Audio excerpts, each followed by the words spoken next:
Good morning, good morning, good morning. Welcome to the OC. Now, my name's Dave Woodward. I have the great honor of being the chair of the Oakland County Board of Commissioners.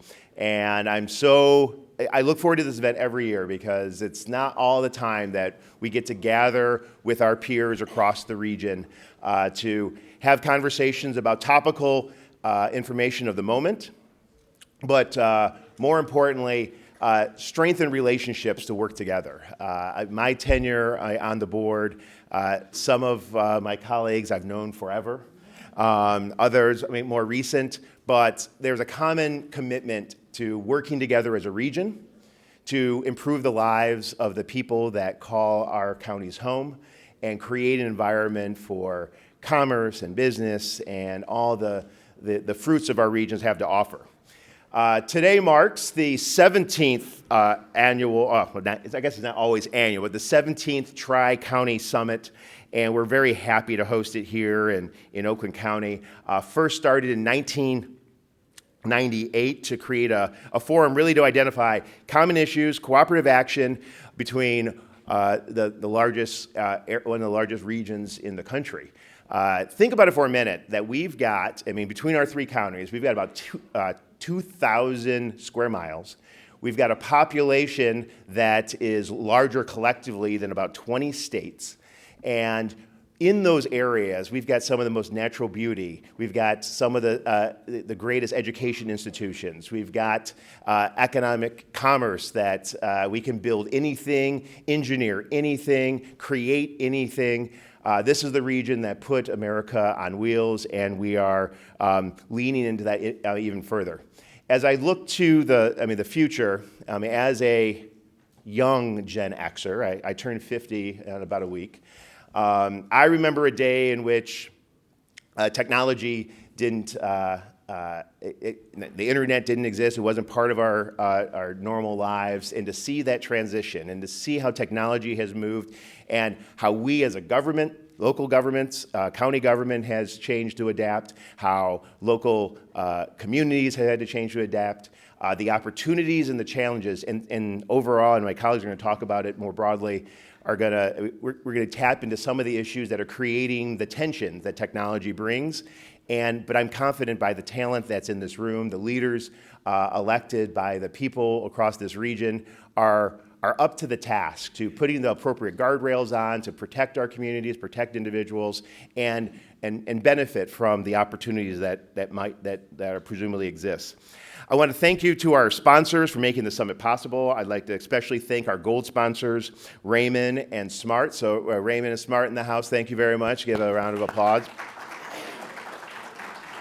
Our silver sponsors, IBW Local 58, our electricians, the Detroit Institute of Arts, Plunkett Cooney, Comcast, and everyone here who's taken the time to take time out of your schedule to be part of the conversation, to listen, to learn, and again, most importantly, forge even stronger relationships so that we can tackle some of the greatest challenges going forward. So without any further ado, do I introduce you? Let me pass it off to my colleague, Chairwoman Alisha Bell from Wayne County. All right, thank you. Good morning, everyone. Oh, that was kind of dull. Good morning. All right. I am Alisha Bell, Chair of the Wayne County Commission. Thank you, Dave, for bringing us here and for hosting us for yet another Tri-County Summit. This is such an amazing time to bring, as Chair Woodward said, the three counties together, the three largest counties in Michigan together, to talk about issues that are pertinent to all of us. Water doesn't stop at 8 Mile and decide to hang around in Wayne County. It doesn't stop at 8 Mile and say, or go over to Macomb County and stop at Oakland County.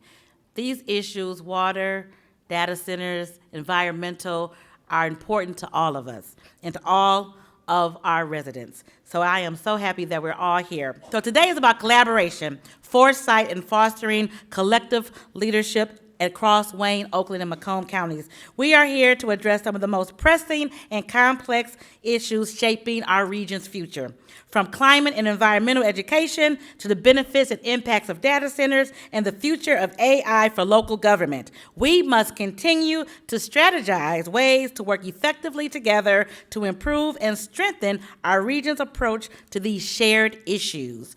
Our discussions today will center around three interconnected priorities: protecting and sustaining our water resources, understanding the rapid growth and impact of data centers, and preparing for the opportunities and challenges of artificial intelligence. Do you all find these three issues important? Raise your hand if you do. Woohoo, we all do, and that's why we are here today.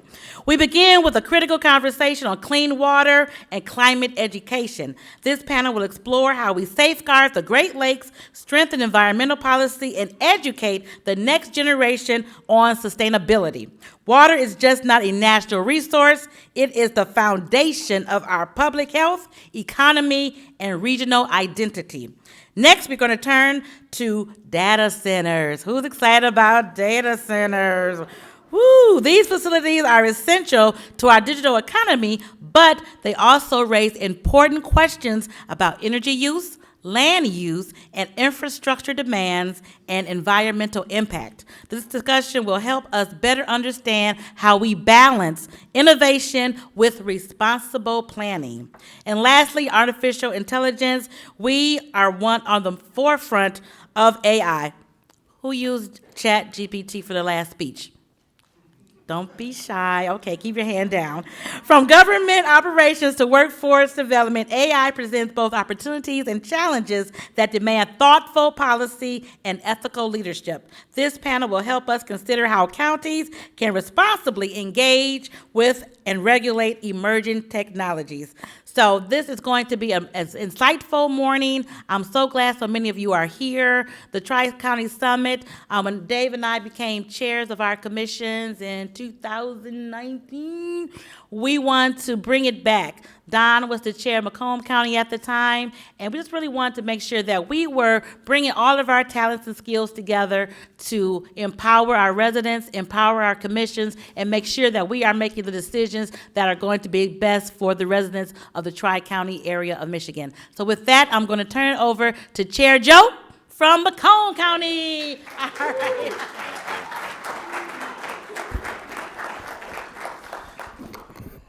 I'm the tall guy here, so. Well, good morning, everybody. Good morning, everybody. Just want to give a couple shout-outs here, first of all. Thank you, Cranbrook. What a beautiful place that we're here today, Oakland County, for hosting this. This is wonderful. The other thing is, this doesn't happen without our staffs. So let's give our staffs a big round of applause. Thank you, Dave. Thank you, Alisha. I'm the new guy here, apparently. But when I became chair last year, one of the things, one of my mentors, Don Brown, who many of you know, this Tri-County Summit wasn't happening for a number of years. And I know he reached out to Dave and to Alisha and said, we should get back together and do one thing that's really important between these three counties, and that's collaborate. And that's really what this is about. It's about collaborating. So a little bit about me. I'm supposed to keep us on time. So I have about 15 seconds left before I'm out of time. But I've been on the board. I started in 2011. The reason that I ran for office was really to bring my value to the board, and that really is accounting and finance. Obviously, we all deal with budgets every day. It's our biggest concern. We have to stay within those budgets and those means, and certainly today between all of our counties, that is certainly the biggest task that we have to deal with. But the things that we're going to talk about today are extremely interesting topics, and I get to actually kick that off. So our first panel today is going to be the Clean Water Action Panel, and this is going to be moderated by my fellow commissioner, Commissioner Ken Goike. So the health in our waterways directly impacts public health, economic growth, and quality of life across the entire Tri-County region. From aging infrastructure to stormwater management to mitigation of invasive species and habitat improvement, the challenges we face are complex, but they are also solvable when we work together. Today's Clean Water Action Panel brings together leaders and experts to discuss protecting and improving our water systems. This conversation is about action, how we invest smarter, partner more effectively, and ensure long-term sustainability for future generations. Moderating this panel is my fellow County Commissioner Ken Goike. Give a little intro on Ken here. So Ken is a lifelong resident of Macomb County. He represents District 1, covering 10 communities in northern Macomb County, actually represents the most communities of all the commissioners, and served as state rep from 2011 to 2016 when he was term limited, worked for Macomb County Public Works. He is the owner of Goike Trucking and Excavation, and his experience working in agricultural, on-site systems, and underground utilities serves him perfect for this role to moderate this morning. So if we can all welcome Commissioner Ken Goike.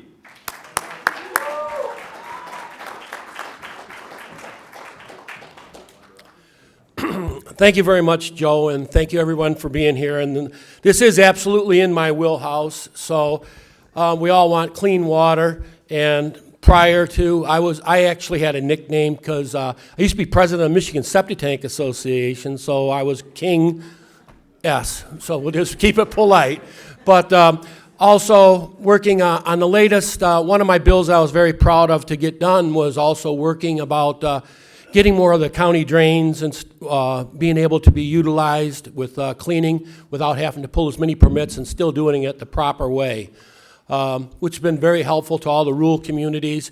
And I'm very knowledgeable about all of the different classifications of drains with the inter-county stuff, and that's why we're here, is to collaborate, working, and hopefully we can get real good answers and stuff from our panelists that we have today. So without anything more, I would like to introduce Erika Jensen from the Great Lakes Commission.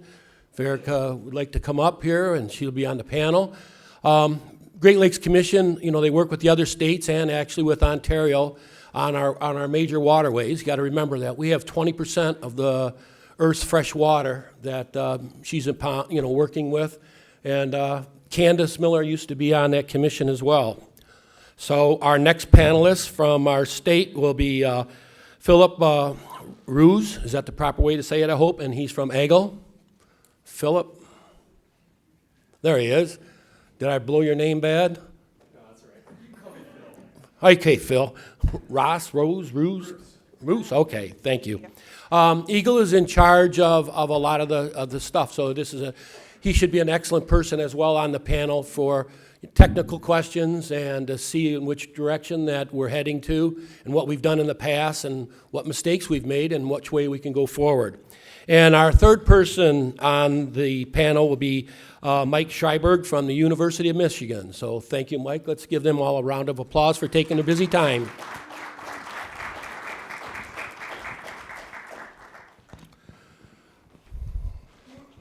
Just put this on your jacket. Sure.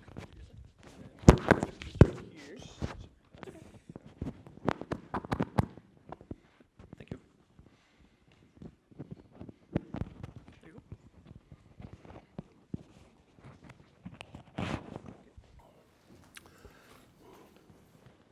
Okay, we'll start out with our first question will be about on the wet weather events. When we get in these 2 and 3 inch rains, the older infrastructure is not handling it. It wasn't properly constructed. So this is something that, our people in charge are having to deal with. So with the intensity of it, the frequentality of it, regional collaboration will be increasingly critical.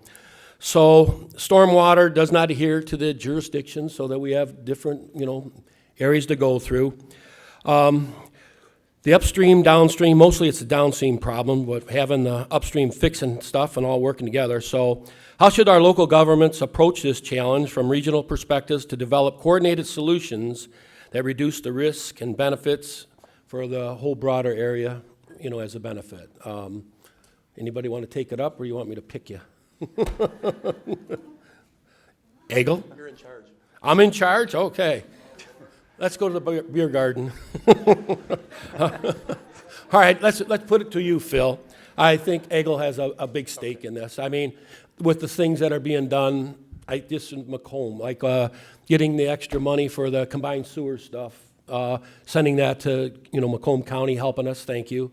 To have more so that we don't have, the outflow so bad out into our lake would lead that off, I think. Yeah, you bet. No, I mean, it's a great question. I think I'd start with just saying something about the fact that we have, I think it's 11,000 public water supplies around the state. So we're dealing with an issue of fragmentation, so that makes coordination even more important and sometimes more challenging. 11,000 public water supplies is a lot for us to regulate. It's also tough for some of the smaller municipalities who have their own system. They're saying they're having a hard time hearing you. Oh, sorry. Was that the message you were getting there? Oh, I'm sorry. Mic on? Or is it me? Just gotta move it closer. Okay. Sorry. No, it's all right. I was just getting on a roll there, Can you hear me now? Yeah. You were at 11,000 communities. 11,000 communities, we got that done. So a lot of fragmentation, and that's a challenge for a regulator, but it's also a challenge for each of those communities to be able to invest in the infrastructure they need, or even have qualified operators of their wastewater or drinking water plants. So that's sort of a backdrop that it just, because of, I think what you said in the question, upstream communities affect downstream communities, it just reinforces the need for collaboration and we have, with all the climate events that have come up, the weather events, it's just been, it's something we've worked on a lot, and we've really recognized the importance of regional cooperation. We commissioned a study from the Michigan Freshwater Innovation Council a couple years ago that really made the point that regional partnerships, collaborations, data sharing, any of the many different forms of working together can really make a big difference in dealing with these kinds of issues. And how are you hearing me now? Can you get us up here there, actually? Yeah.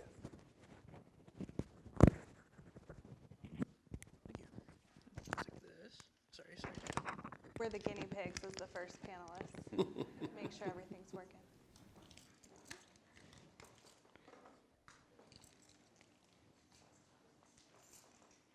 Do you have a megaphone I could use? How's that? Much better. Okay. All right. So anyway, the collaboration between communities, suppliers big and small, I think it's a scary thing for a lot of communities. We run into that. There may be trust issues or other things. And the fear of losing local control, and I don't think that's really a valid fear. I think there's no reason why that has to happen.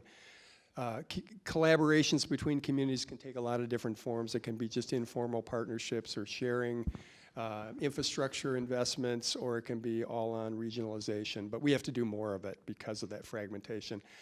I want to just say one other thing, though, another aspect of this. I guess context in the moment we are right now. We talked about wet weather events. Our agency has been pretty occupied the last 3 weeks or so with the flooding, particularly in northern Michigan, a little bit in west Michigan, and the dam situation. And we're not here talking as much about dams necessarily, but we had at one point about 45 dams across the state that were at some state of peril. Critical. And a number of those were high hazard dams. And we, due to a lot of collaboration, DNR, Eagle, Army Corps, FERC, local communities, we had mostly near misses and no major catastrophes. There's a lot of flooding and issues around that. But I just wanted to share something. We were at an event in Traverse City to celebrate the progress on the Union Street Dam there. And the dam's not even completed. But one of the first things we learned is that the entire downtown of Traverse City would have been under a lot of water had that investment not been made. And there was a regional cooperation in that, and the tribes and other entities that were part of that. We also found that the nearby wastewater treatment plant, which had got a state revolving fund investment just a couple of years ago, did some repairs that probably saved that from a major discharge. So we have the upstream-downstream relationship, but we also have wastewater treatment, water, dams that affect each other. I just wanted to point that out. I was around when that Grand Traverse County sewer plant exploded because of poor workmanship, and they did have a big pollution issue. So, Erika, what you? Sure.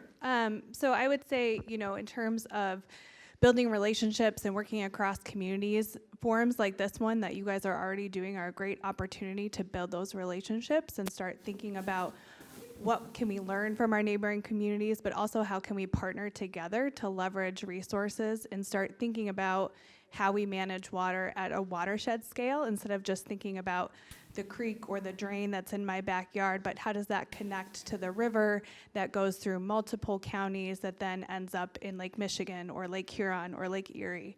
So, it's starting to think about how we manage water at that watershed scale.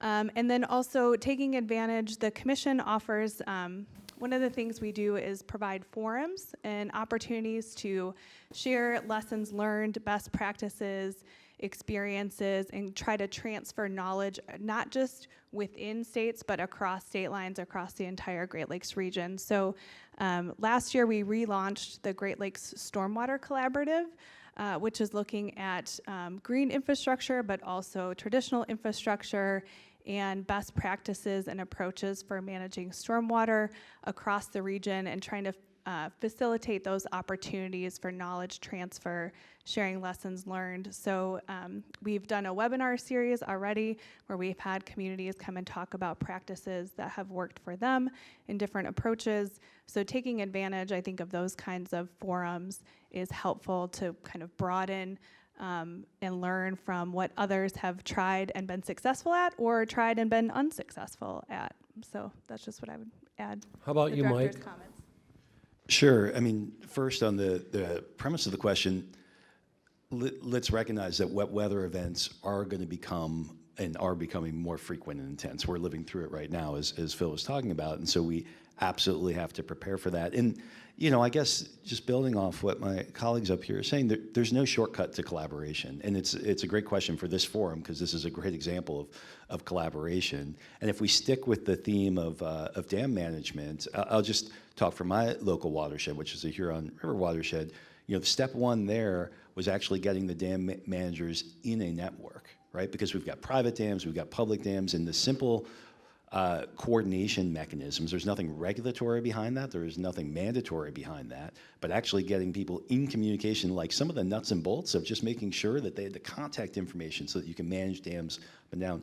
And then the second stage, of course, is getting to more regional governance regimes on that, right? So you start by building that coordination and trust, and then you go into the formal MOUs and the other things that we're going to need more and more of as water management gets more complex, as we're seeing these more intense storms. And so I think that's some of the keys. And just one other aspect of the question of what local communities can do, I'll just say, and I know this is a little version from it, but taking some of the local climate actions are in the big picture of what's also going to help. As the federal government has pulled back on that, more incumbent on local communities. So if we think big picture, that's part of what communities need to do. And I know we'll talk a little bit more about resilient infrastructure. I think that's a big part of it. Okay, thank you. That kind of leads into another question. We want everybody here, we're here because we all care and we're looking as a region. So when it comes out to the Great Lakes faction, we rely upon the Army Corps of Engineers for a lot of stuff. So this may put with you for the, Erika, for the, collaboration through the Great Lakes stuff. I mean, there's so many things of the water disflows. We have microbeads in the water, we have pharmaceuticals in the water, and then do we reach back, work with our universities, with the, I'm throwing it to you. What do you think the solution is for us as, county commissioners in our region that we can all work together with our universities? What is the solution in your opinion? The solution to for striving for clean water Yes. and, for all the overflows, so we have engineering stuff, where they have to put more holding capacity in when you get the large events. Do we use Lansing to put more pressure, make Eagle a bigger department to draw it all together? What do you think? I don't think there's one silver bullet that's going to solve this. I think it's going to have to be a combination of approaches. So as you pointed out, partnering with your local universities to help develop new technologies, improve the infrastructure that we have currently, continuing to look for resources at the state and federal level. And that's why I think, building these relationships across communities might be able to strengthen and bolster your ability to access those funds and leverage them to a greater extent if you're thinking about maximizing the benefit of how you're going to use the resources. So those are just some initial thoughts. Also, not just the traditional upgrading your traditional gray infrastructure, but thinking about green stormwater infrastructure, how we can capture water where it lands on the landscape, and improve, the ability to store water in that space where it lands, as opposed to having it run off and flow downstream and create impacts downstream. So looking at a combination of approaches, I think, is the only way to go forward. So my question to you then is, being on this committee where you get to meet with the other, Providence as well as our states, has any best practices that you've seen with that collaboration? Is that something that you can recommend coming back to us here in Michigan? I can't speak to any specifically. I would want to direct you to my staff, who is Okay. really in the weeds on this. But we do have, we've done a just water infrastructure blueprint about approaches for water infrastructure, and we've got some case studies up on our website from different approaches from across the region that have worked well for those communities in other states, in addition to Michigan. So we've got examples from Minnesota, Wisconsin, Ohio. And I would encourage you to look at those. Unfortunately, I don't have them at the tip of my fingers. Well, you've given us a resource to look into, so that helps. What about you, Mike? What's your take? Yeah, well, I think on the collaboration side, and I can speak more towards the university side of it, maybe with an example. So one of the things that we do at University of Michigan, we have what's called CIGLR, the Cooperative Institute for Great Lakes Research. And this is a federal partnership with NOAA, the federal agency NOAA, and with the university. And what it means for communities is we're providing the basic data on flooding, erosion, and ice cover, right? So those of you who have coastal communities, and a lot of my work is with coastal communities around the Great Lakes, we need good basic data if we're to manage these resources, if we're actually to understand what we should be doing for zoning and setbacks and things like that. And again, we have these changing conditions now. Great Lakes levels are fluctuating more than we've seen in the past, higher highs, lower lows, and less time in between them, right? And so to me, one of the primary things that we can do in partnership with the counties is provide that high quality data, and that's done in partnership with the universities, with the federal government, and then getting it out to you all as the community leaders to make the information. We're not going to tell you what to do with that information. That's the job, of course, of the elected officials. Our role is to get you the highest quality information. It's really challenging right now because things are changing really fast amongst, and I'm talking specifically about the Great Lakes, but this applies to inland lakes as well. And so that's our primary role, high quality information for you all to act on. Okay. What, do you have any concept on it, Phil? You want to say anything? Yeah, I think maybe something that's relevant to talk about here is we are just about to begin our first, at Eagle, our first climate vulnerability assessment. That'll be a statewide project. And the idea is to bring a science-based approach to where the biggest climate impacts are going to be as we model going forward, and to be able to take that down to a community level. So there'll be a lot of actionable modeling out of it, hazard maps, some policy insights that'll come out of that, and we're looking forward to sharing that, probably done toward the end of this year. And I think that'll be really important for everything from land use planning to stormwater management and infrastructure issues. And what we're hoping to do after that might be just after this administration, or maybe we get it started toward the end of the administration, is the first statewide climate adaptation plan. And that's going to be really powerful. That'll be a powerful tool to combine with, all the data sources that Mike talked about. We do a lot back and forth. U of M often does work in partnership with us on a range of issues. And I think with the stuff Mike talked about and this climate assessment, it's just going to be really powerful and give us some new real-world data to work with. And just to add to that, we'll have another forthcoming resource, hopefully early next calendar year. We're going to be doing an economic evaluation of nature-based solutions to some stormwater management and looking at case studies where these nature-based technologies have been deployed and get some information on cost benefit and their success. So that will be a resource that will be available hopefully early 2027. I'm going to make one quick comment on this. In my prior life there, we all know that Sarnia is Chemical Alley. Sarnia is across from Port Huron, a lot of manufacturing there. And when Candace Miller was our congresswoman, she got us some money for real-time water monitoring. So as I was on natural resources, I couldn't get any money out of your department to do maintenance out of it, nothing out of the Great Lakes Water Commission, and that possibly could affect everybody downstream, starting from St. Clair County, Macomb County, and Wayne County. I thought that was really huge, but I ended up partnering with Macomb Community College as well as Wayne State to try and get the students to work on that, to kind of maintain that. So, there's been a lot of strides made, in the past of collaboratively working in our areas, but funding seems always to be an issue, on a lot of stuff that I believe is important, because of, the acidity in the water once it gets in there, so then now it's extra treatment and stuff. So anyways, let's move on to, there's dozens of successful projects in Metro Detroit through the Great Lake Restoration Initiative. All these improvements that have been done for the habitat, in some of our metro parks that we all share in, and helps drive economic investment.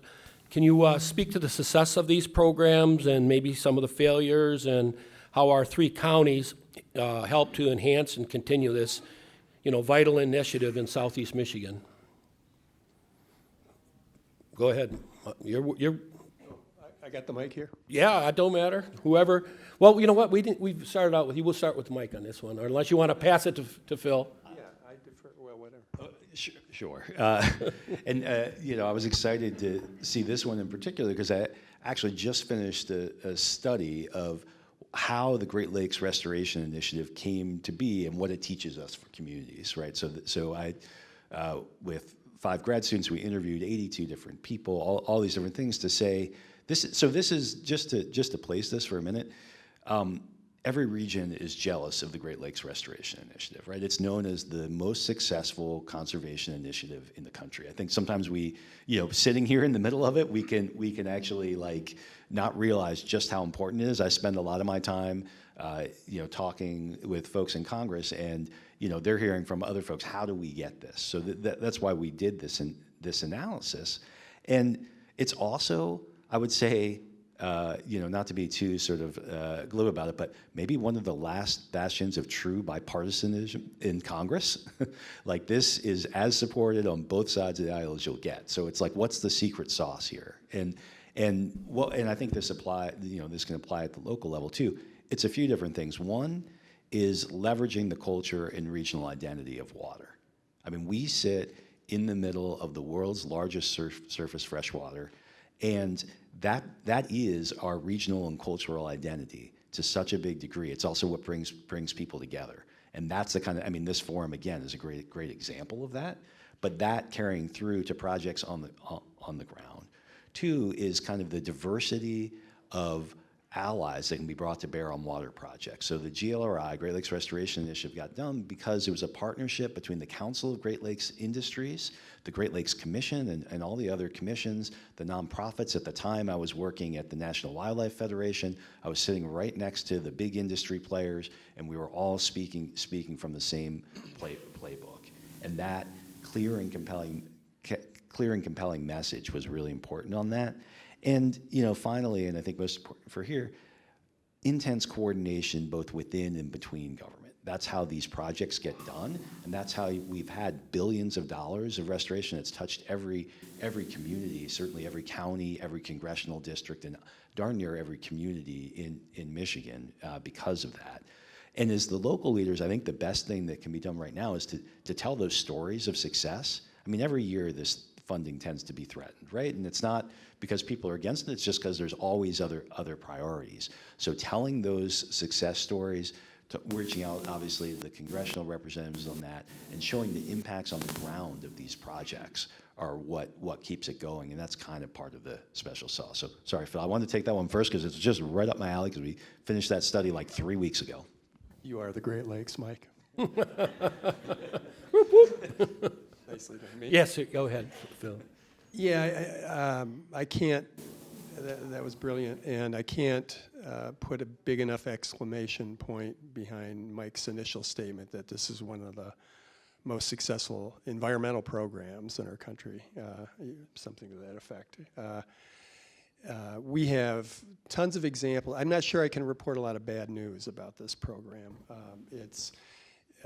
There's been impact all around Metro Detroit and across our region, our state, cleaning up sediment, improving water quality, fixing invasive species issues or restoring habitat. And you can look in the southwest Michigan or southeast Michigan, you can see it across, in particular, the AOCs are areas of concern.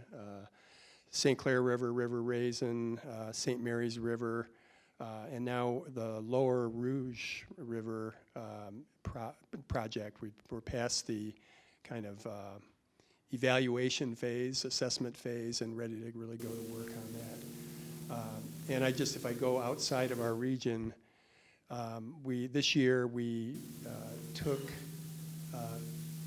Lake Muskegon Lake off the AOC list. So that's the 4th out of 14 AOCs that have come off the list in recent years.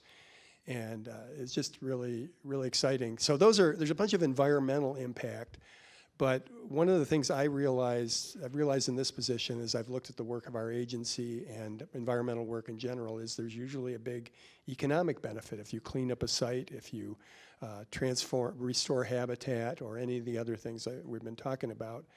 And I know there's a study on GLRI that for every dollar that's put into that in federal money, it returns $3.50, something like that, in economic benefit.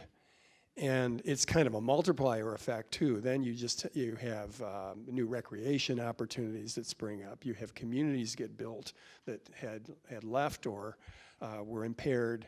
And I think it's just really exciting, and I think what we should all be thinking about as a region is just making sure that the GLRI Act of 2025 gets passed. We've got Congresswoman Dingell, Congresswoman Tlaib, we've got Haley Stevens, Congressman Huizinga, and I think Congressman Molinar.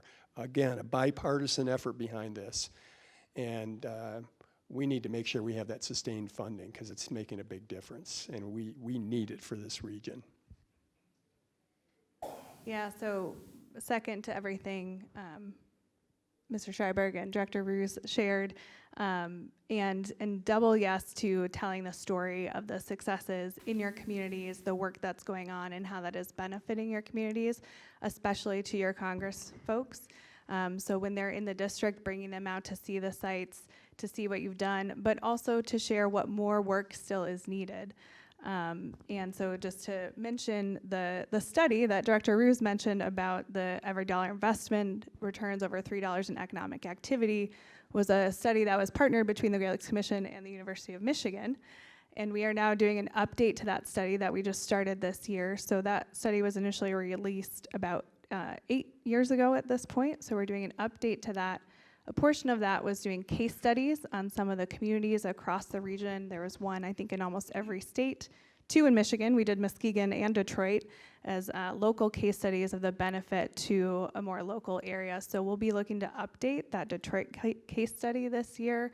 So using that as a forum to tell those stories about what's going on.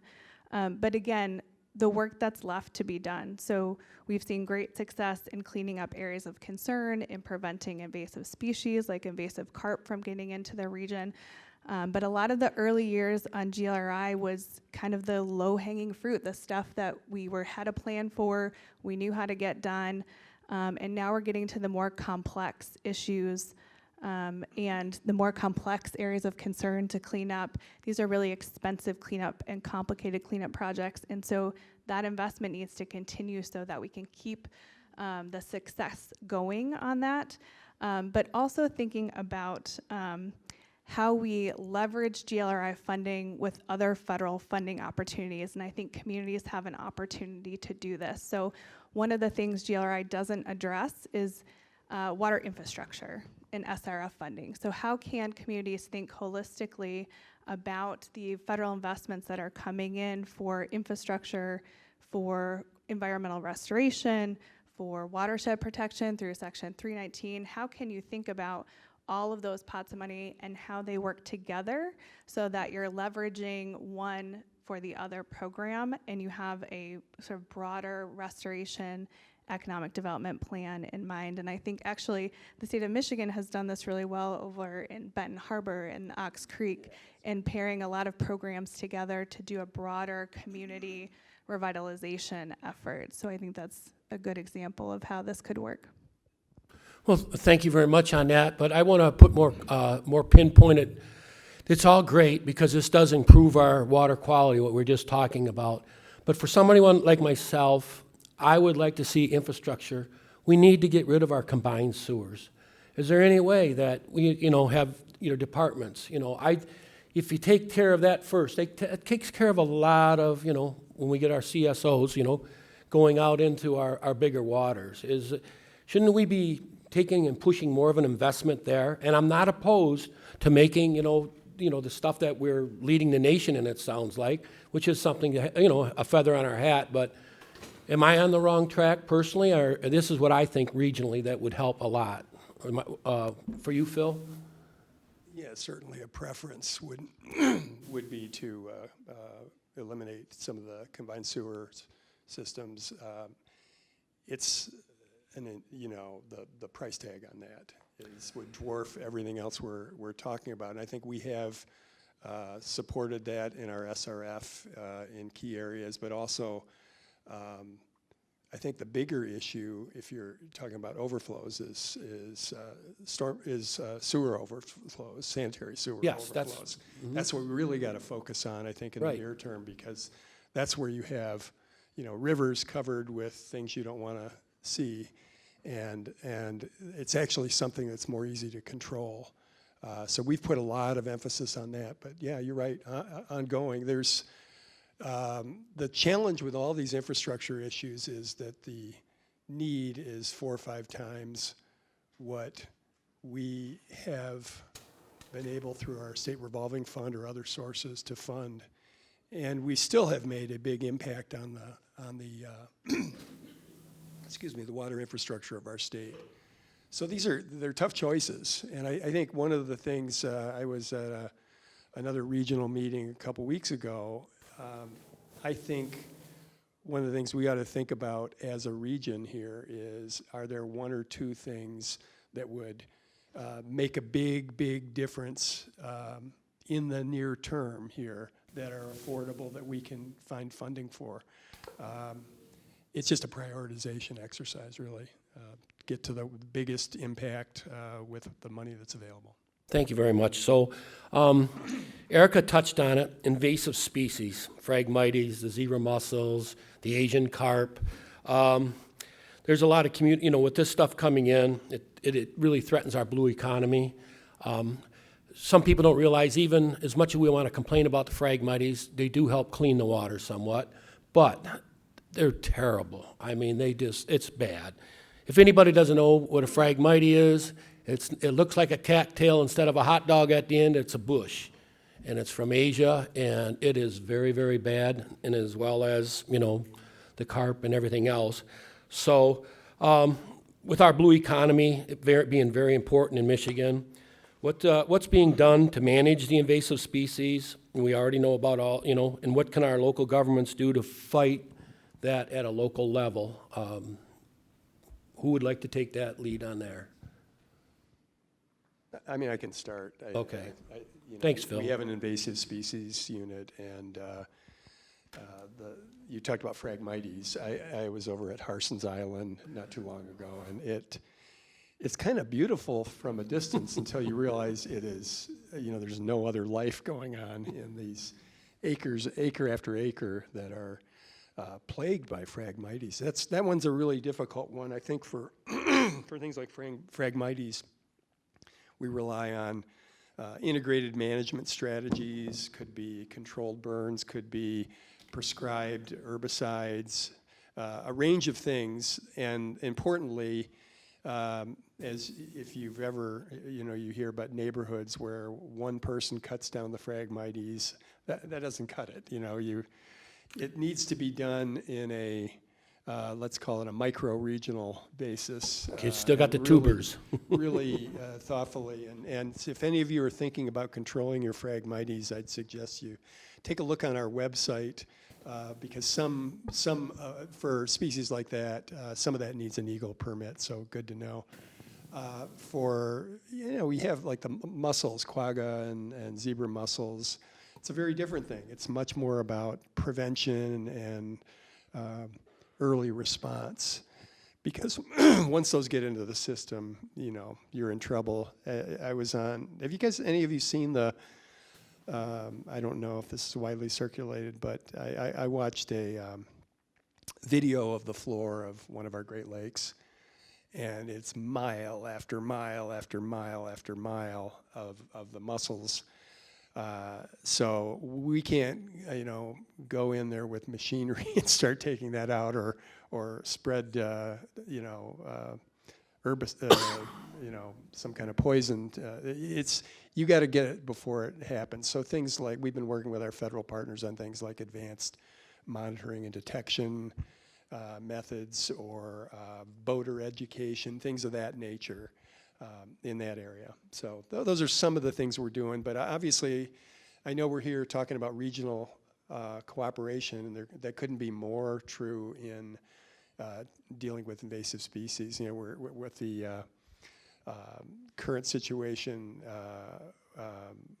with invasive carp, and working with Illinois and the Army Corps, and we've got many parties here, federal funding. It's a challenge pulling it all together, but it sort of depends on the species. Best approach. Go ahead, Erika.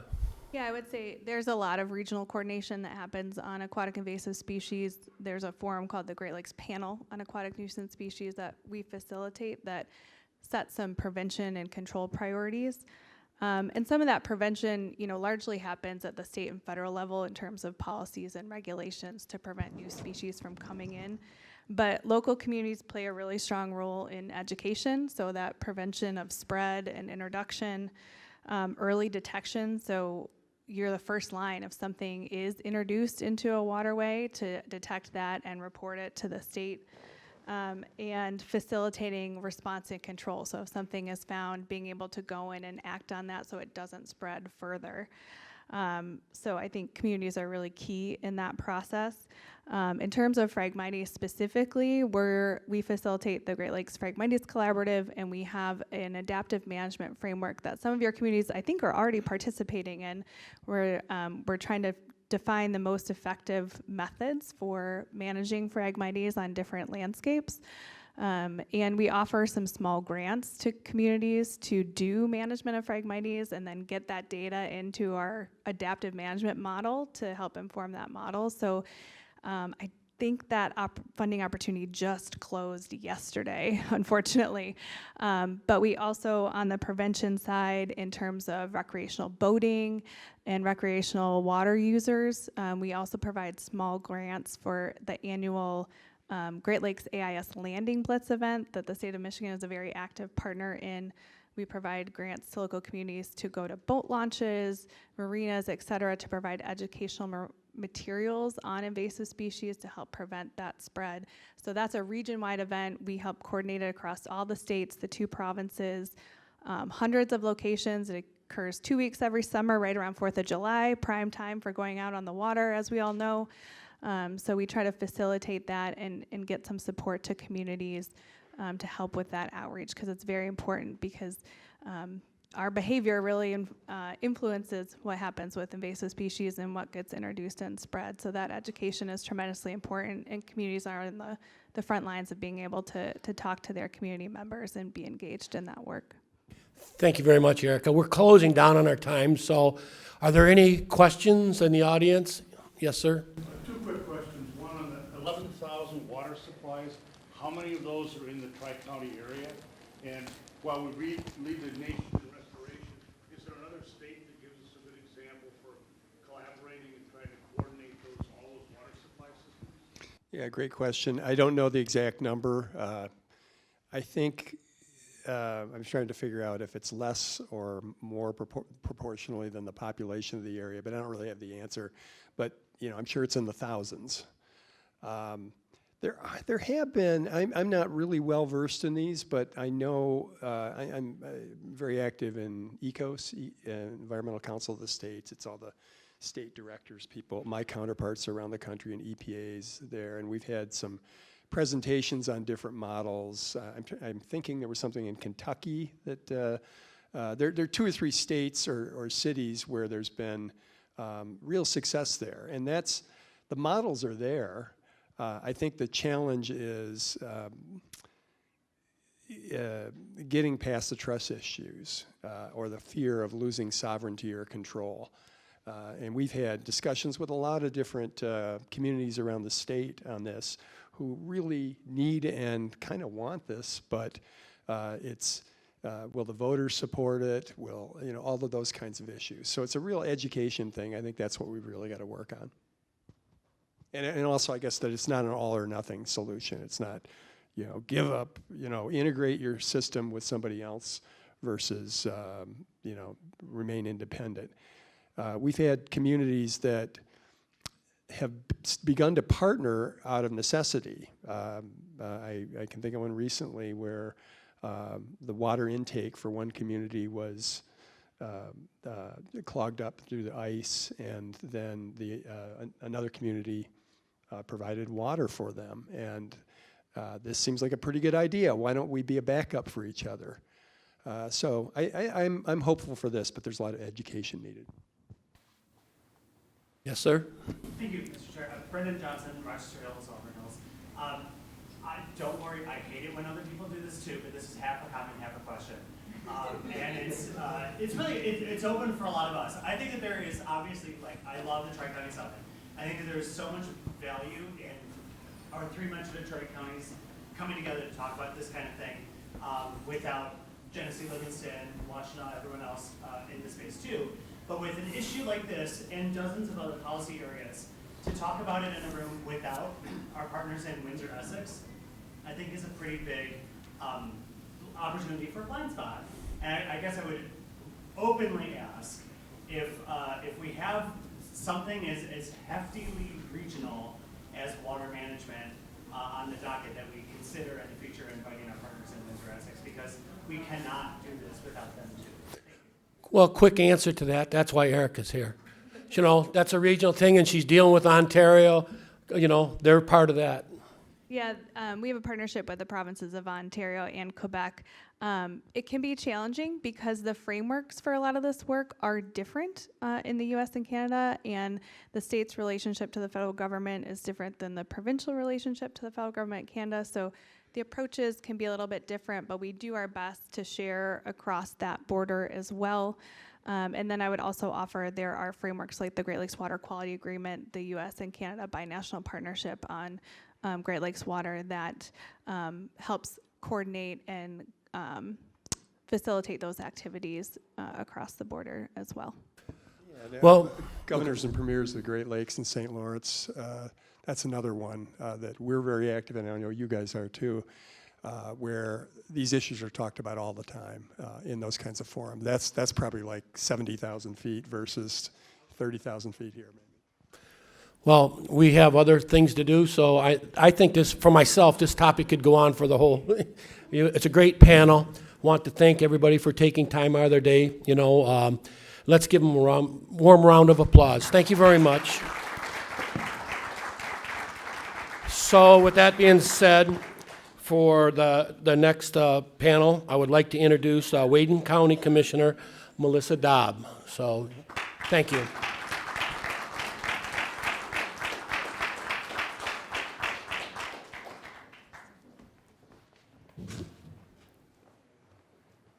Ladies first.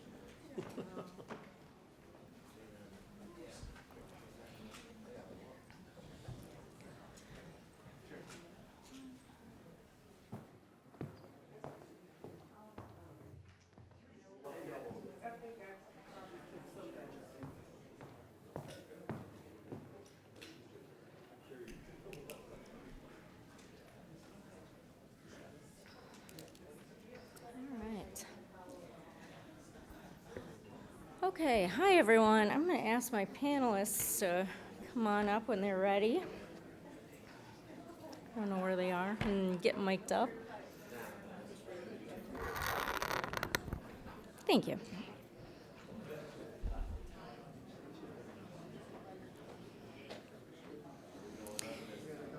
And then also, please everyone feel free to, if you need to take a break, restroom, go ahead.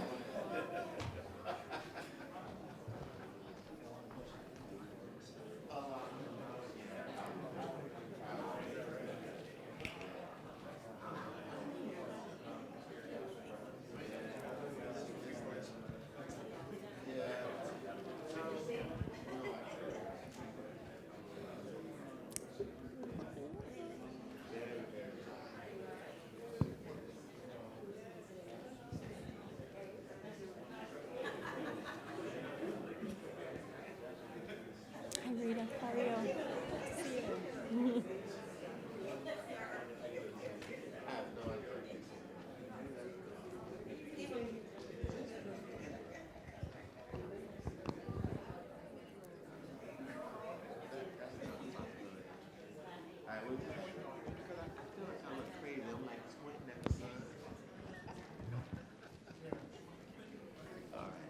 Yeah, I can't see. Yeah. We're not alone, right? No. Oh, very cool. I like that. Ah, yeah, thank you. And it actually worked. Oh my gosh. Even though I got it upside down. I flipped that over. Yeah, right? All right, are we ready? Everyone's mic'd up? We're Good good to go? Okay. Okay, hi everyone. My name is Melissa Daub. I am a Wayne County Commissioner. I represent District 10, which is Canton Township, the city of Plymouth, and a portion of Plymouth Township. Our panelists today, we already know Mike. Welcome back. And we have Victor Angry, Supervisor from Prince William County. Thank you for joining us today. And then Rita Reynolds, Director of Public Sector, CAI. Rita is also a former CIO of National Association of Counties, and I've worked with Rita before. I'm a board member of National Association of Counties and member of the Telecommunications and Technology Committee. So this panel is on the benefits and impacts of data centers. Last year, in the National Association of Counties, I introduced a resolution urging Congress to pass legislation that would retain local control over data centers and cryptocurrency mining facilities. And that resolution did pass.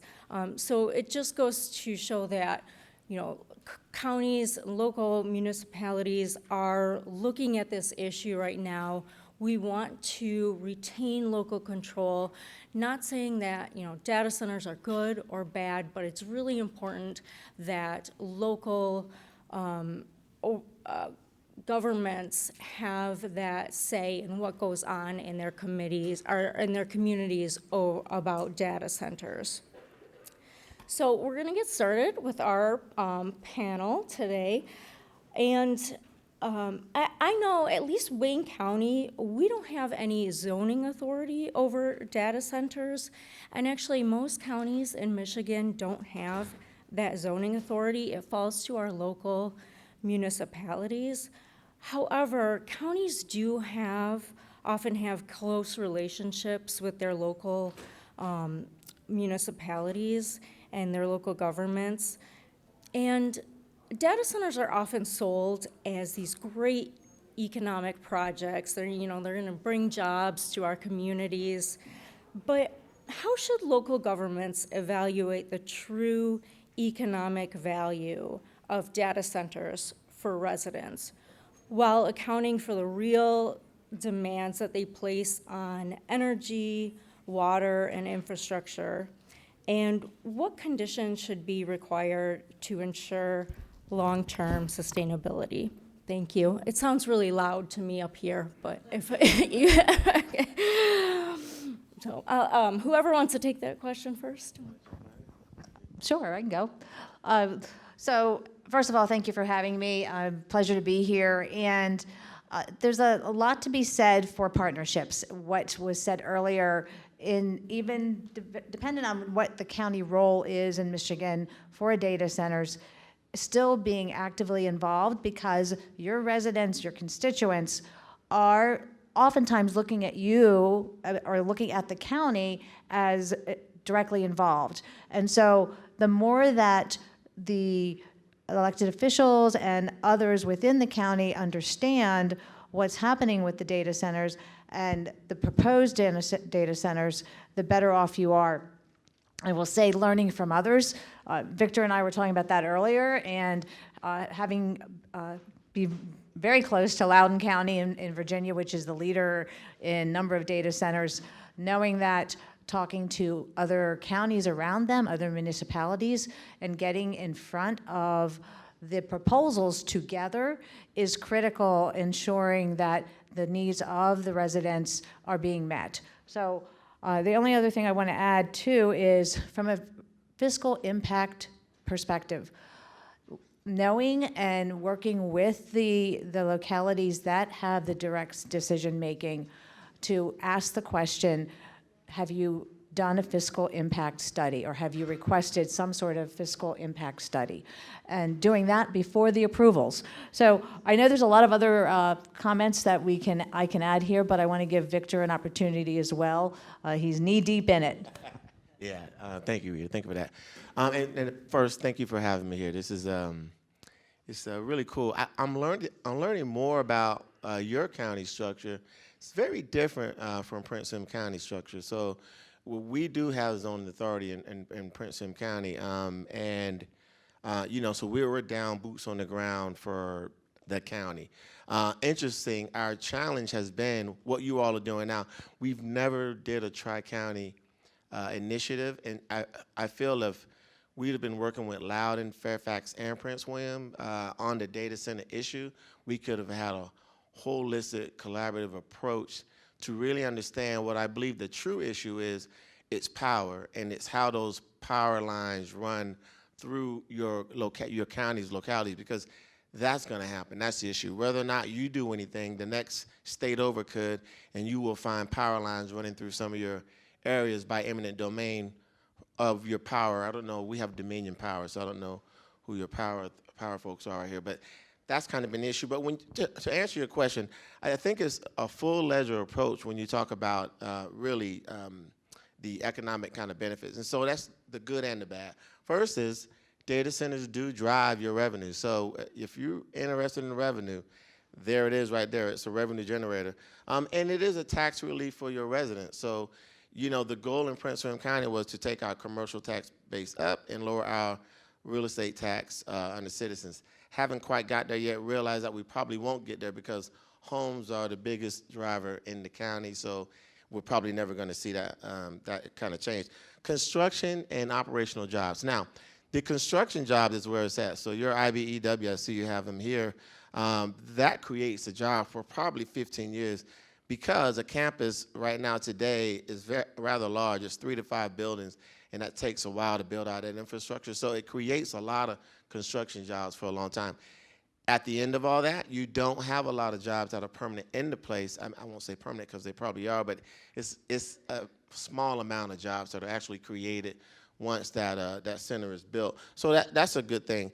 Now, let's get into the cons of it all. The water and energy. There are your challenges to figure out what does that look like, how it's going to affect the county. So that's going to be an issue. And then land use trade-offs. And there's a lot to be said about that. So right now we have a little bit of ruralness left in the county, and then a lot of development on one. So on one side and the other, we're trying to figure out how best to go about our land use policies to incorporate it to data center. And then just the long-term community effects. And I'll say those effects are like PTSD, because unfortunately, when citizens get a hold of bad information, it spreads, and then you find yourself trying to really get back on top of correcting a lot of fallacies that go on with this industry. So just a few. I know we only got an hour. We can do this for a whole day, so I'm going to be quiet. Well, thanks, and thanks for having me back on this issue. You know, as we talked about, the jobs, you know, largely come up front, and then the tax revenues, the costs are energy, water, infrastructure, and land use. It's pretty clear in that sense. And so so I run a water center at the University of Michigan, and we're part of a sustainability institute. And we just came out with a guide for local communities on how you can leverage the best deal. And we don't take a position. Our goal isn't to take a position, pro or con. Others do that. Ours is to provide the information. But one of the key things that we found lacking was disclosure. You know, and I think the most basic thing, and I think counties can help with this by promoting it, and the state can help with this, because right now it's actually really hard to get information on these proposals. And my lens is often on water on this. So even on the water side, unless a permit is required for a direct withdrawal, which is not usually how they work, they're usually tapped into the municipal systems or other systems, there is no way right now to get the information on water usage. And I think that's a problem. I think communities should have the right to understand that water usage before making a decision. And of course, the decisions come down to these local land use decisions here. That's our structure.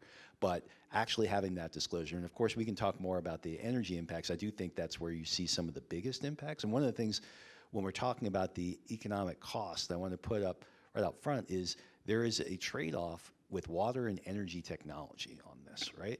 So essentially, and this is my non-technical way of explaining it, so you know, my technical colleagues, I don't think they're in the room right now, so it'll be okay.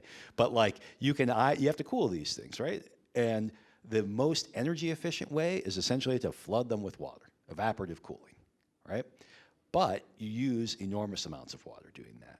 On the flip side, we have the ways to cool these using more technology, dielectric fluid and things like that, but you gotta pump that around. It uses tremendous amounts of energy. So you have this trade-off. Now, if you're getting that energy from renewable sources or from sources that don't consume as much water, that trade-off's a little bit different, but most of our energy right now comes from fossil fuels and nuclear. Guess what? You're using tremendous amounts of water. Even if not on-site, you're using it off-site if you use the more water-efficient technologies. So I wish there was like an easier answer, but the trade-offs are really, you know, apparent on this, and unless you're using energy technology that's low water usage, which is generally the renewables, you're using massive amounts of water either on-site or off-site right now. And those are trade-offs for communities, and the problem is, you know, the on-site usage, if it's water that's being used for evaporative cooling, local communities see that, right, because it's direct withdrawal. But if it's off-site, meaning you're using that water through energy, some other community is feeling that, and that's where the regional collaboration can come into play. Thank you for that. Supervisor Angry, you reminded me of, Victor, you reminded me of something we say at NACO, and my chair, Alisha Bell, who's our now second VP of NACO, you know, if you've been to one county, you've been to one county. So every county in our state of Michigan and the country, we are all set up differently. So it's really interesting to see how, you know, you're handling things down in Virginia, and even every county in Michigan, how we can do things up here. And Rita and Mike, I think you bring up a really great point about communication and disclosure to residents, because there's been a certain narrative around data centers and how some of the older ones have had a really negative impact on communities in the past. And you know, the ones that are being built here in Michigan, we've seen a very strong reaction from residents, and some really negative town halls. And I think communication, a lot of accurate information given to your communities and your residents is very important. Well, if I could add to that as well, a lot of thoughts going through my mind of other conversations I've had. It does seem over the course of the past year, from the public perspective, and I'm going to jump right to social media, I am seeing a lot more negative and oftentimes inaccurate but incomplete information. And so what some of the elected officials I've talked to have done is they have the town hall, the open forum, and then they're sharing that on their social media, showing to the community, to those that they represent, here's what's happening. We want to hear concerns, but we want to also share the fact that data centers are here, have been here, and they're not going away. And I'll have more of that with AI. But the reality is, how can we manage and be responsible in their implementation? So that was one piece I wanted to share. Right. So on that note, where should data centers be located?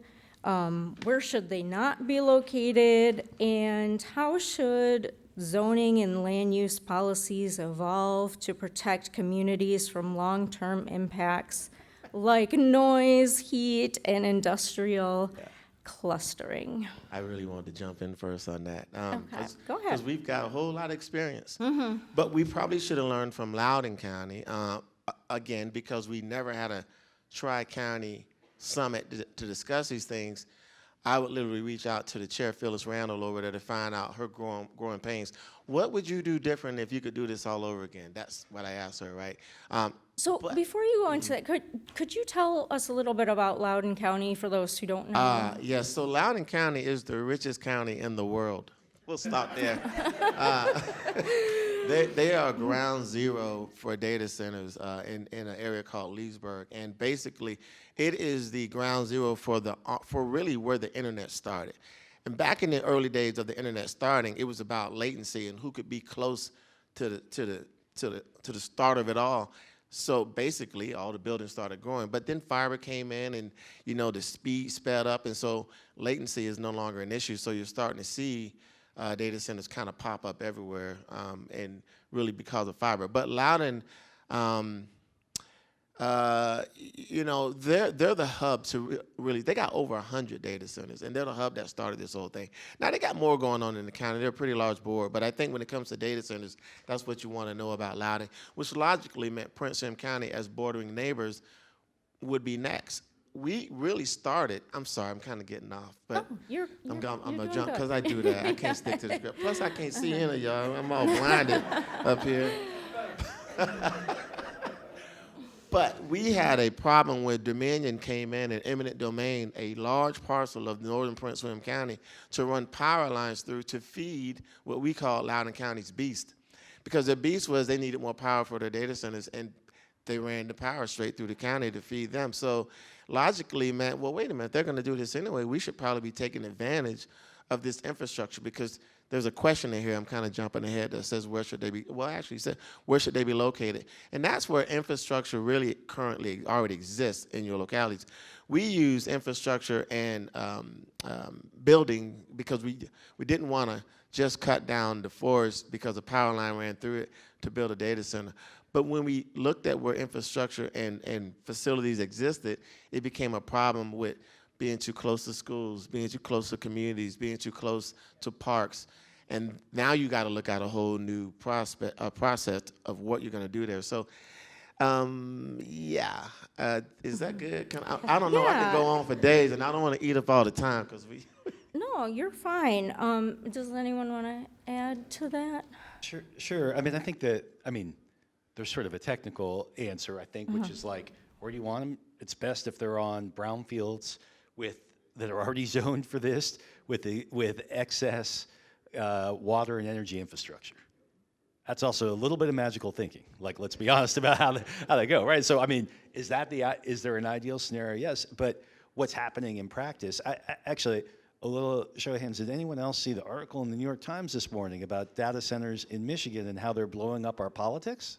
Anyone see that? It was very interesting. Yep. I was walking out the door this morning. My wife was going, where are you going? I was like, oh, I'll do the forum part on data centers. She's like, I just wrote an article you should probably read before you go up on stage. And so this is, sorry for this brief diversion, but a little meta. So I was driving here and I realized you can listen to these articles. So I'm listening to an article, which by the way has an AI generated voice, which mispronounced AI.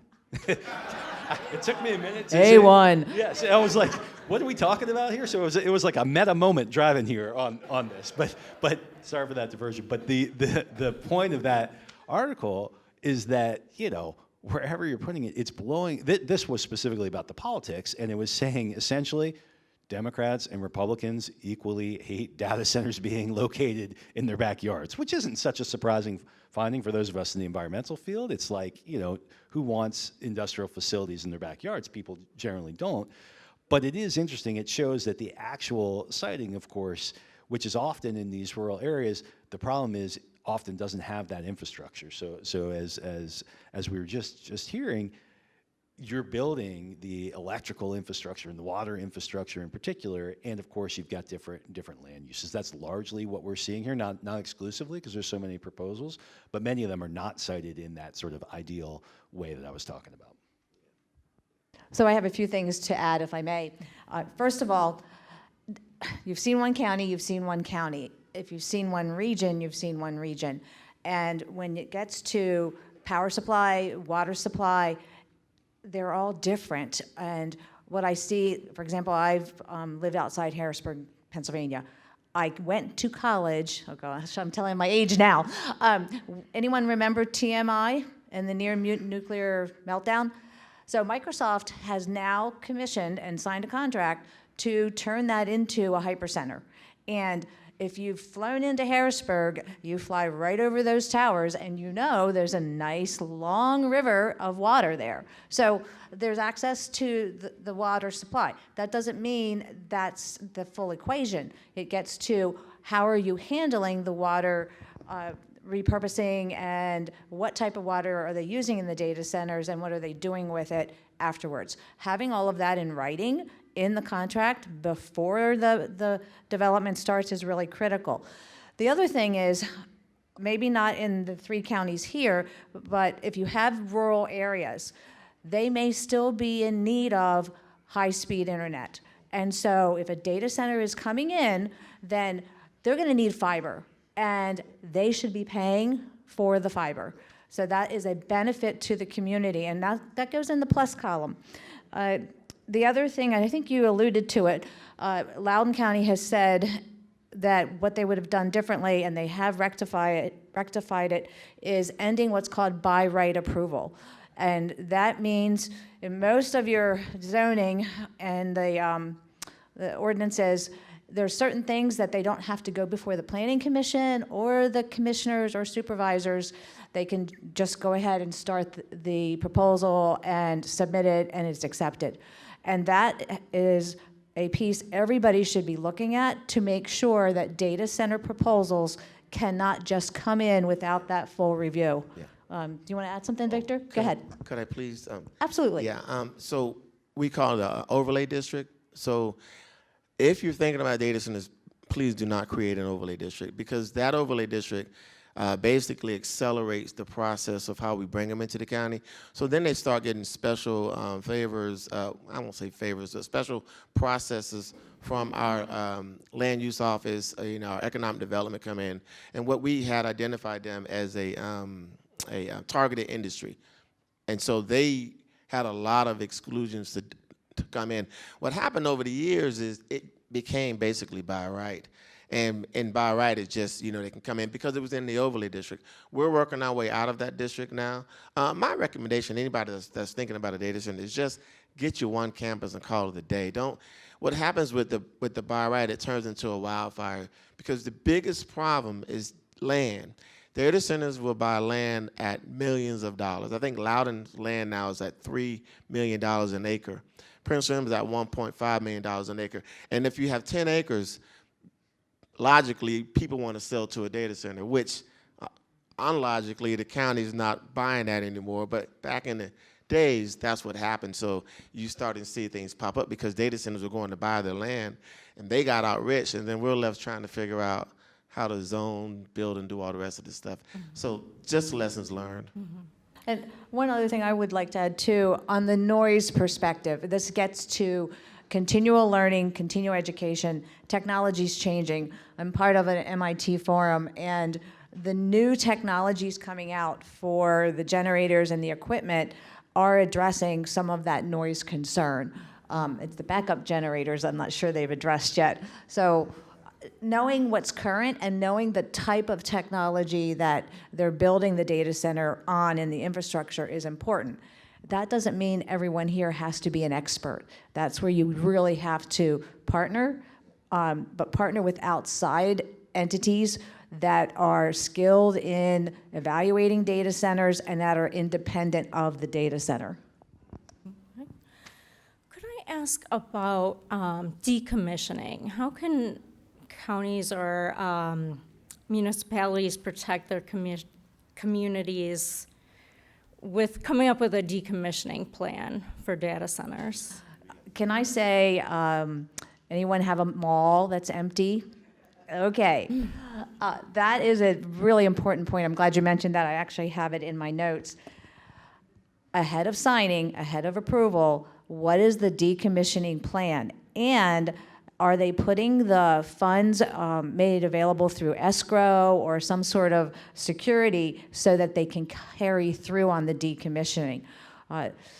Decommissioning can get really messy and can cause environmental issues, and so making sure that that's in place before approvals are given.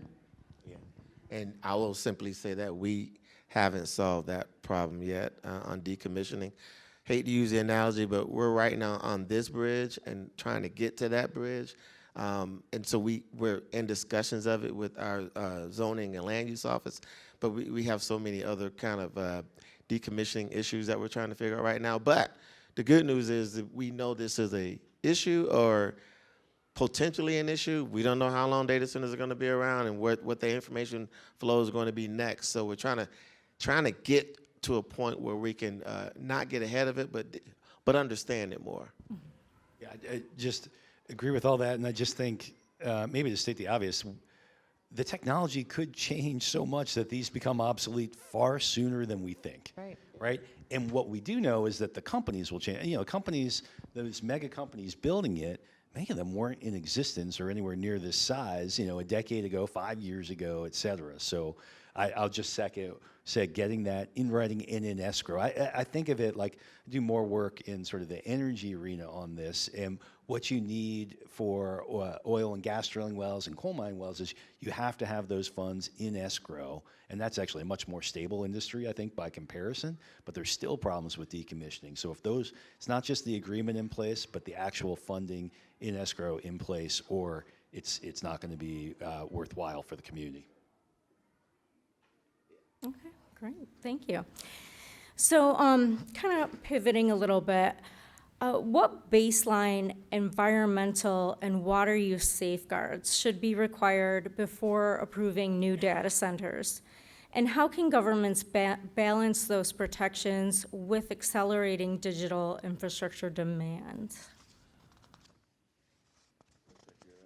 I think, Mike, you should start on that. You're the one. I want to defer.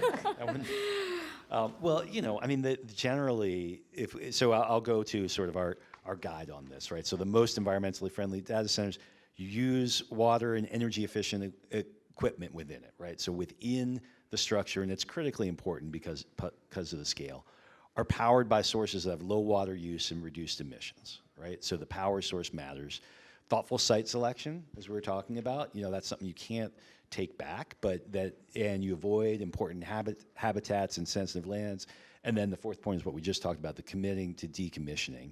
And, you know, just to dig in on water, again, it matters a lot what the source is and whether you're using water on-site or off-site, and then that energy-water trade-off.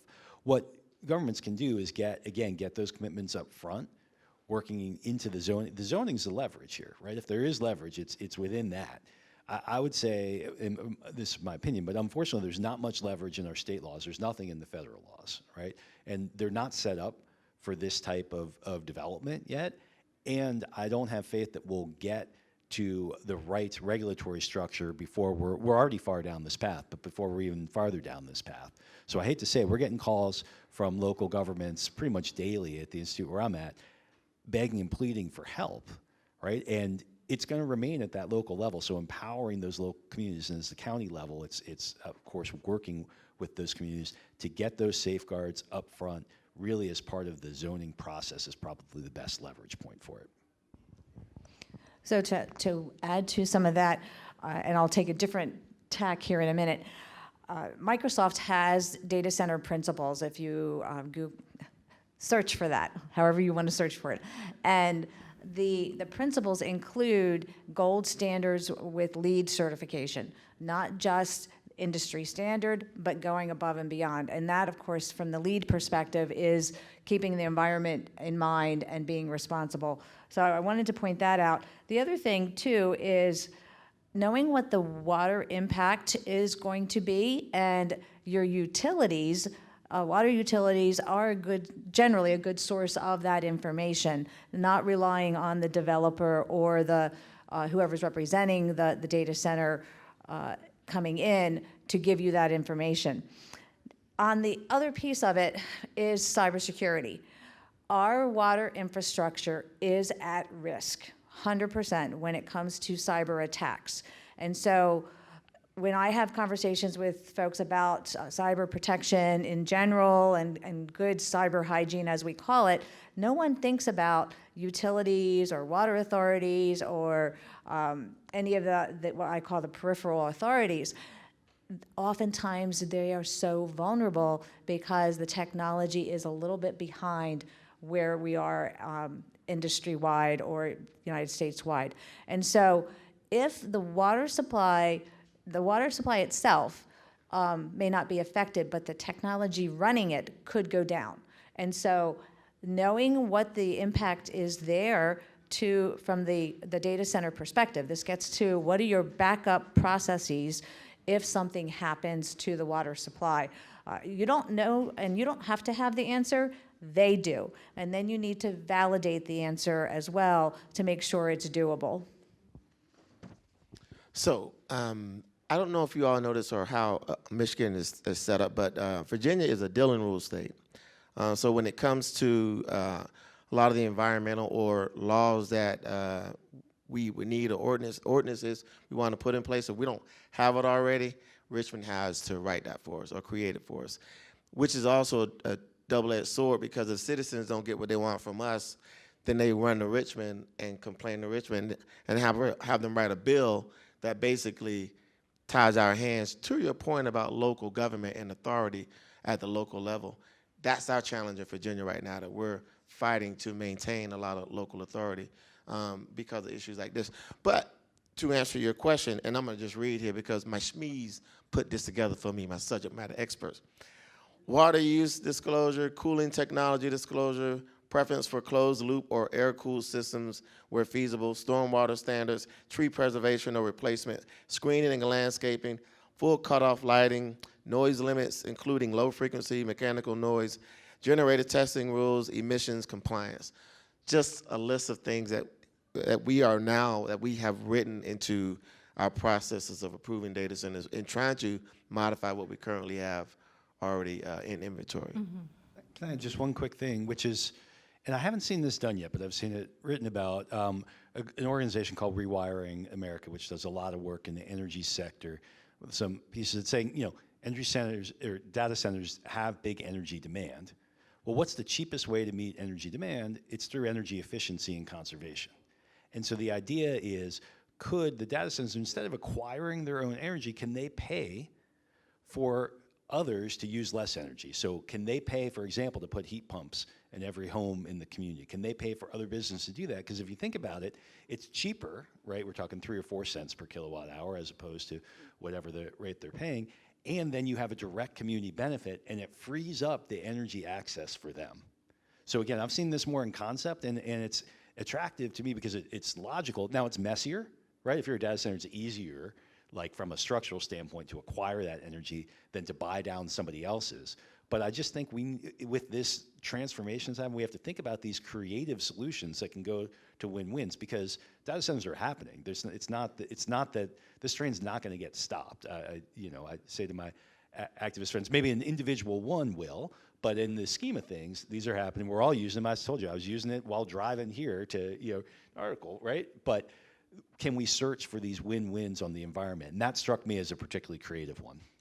Can I just, because you triggered something, Mike. So I took a trip to Canada. So the heat off of data centers, district heat, they're actually using that to heat buildings, and they've got a whole system. The challenge becomes, if it's an already existing building, then they've got a lot of infrastructure kind of piping and digging to do. So we have an opportunity in Princeton kind of where we have this area called Innovation Park, which is our medical and sci-fi and incubator and just everything tied to George Mason University, which is one of our premier universities there. And because we have new data centers coming in, we're actually creating that pipeline now to try to take the heat from the heat that comes off of those racks and push it to generate a solution somewhere else. Now Canada, and when I took that trip, Toronto, I think I was, I mean, they've nailed it. Like, they're building whole communities using data center heat to heat it up there. So just an interesting concept, I think. I'm messing it all up, so Google it first. Ask ChatGPT. They'll get you there. Victor, I know Loudoun County has their data center ordinance and a lot of information on how their process, what they went through online on their county website. Does your county have that information available? Yeah, we do. And I'm just going to go ahead and plug Mike Turner. He's one of the supervisors in Loudoun. He's the guru. Mm-hmm. He's also an original Top Gun, just so you know. He is the Tom Cruise, flew those fighter jets and all that stuff. But anyway, he wrote all of this lessons learned on data centers. He said one thing that I will tell you to take away from all of this is that no matter what you do, you're going to have a data center in your community at some point. So either you get ahead of it now and try to figure out all of what we're talking about and creating your own solutions to help your citizens, or one day it's just going to show up. And so Mike Turner's the guy that really wrote all of that, and he's helped us prepare our county with information, of course, driven by all of our data center coalition. We've got a whole coalition of people who don't like anything that's happening right now. So we're trying to get proactive and get that information out so people can at least know the facts. Okay, great. I think we've mentioned a lot about local control, and counties, municipalities were huge advocates for local control. But what roles should counties, regional groups, state governments play in guiding data center growth? And what are the risks if development is managed either too locally or too broadly?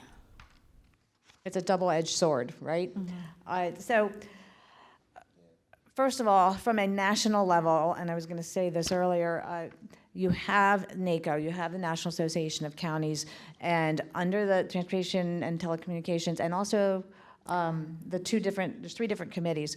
There's a lot of work being done, and I know that the group of elected officials traveled to Loudoun County, went to the data center, and I would highly encourage you, if you have the opportunity, go and visit a more recent data center and see how things are equipped, how it works. It just really broadens your understanding. And so that's your local, what you can commit to from a local level, whether the county has that approval authority or not.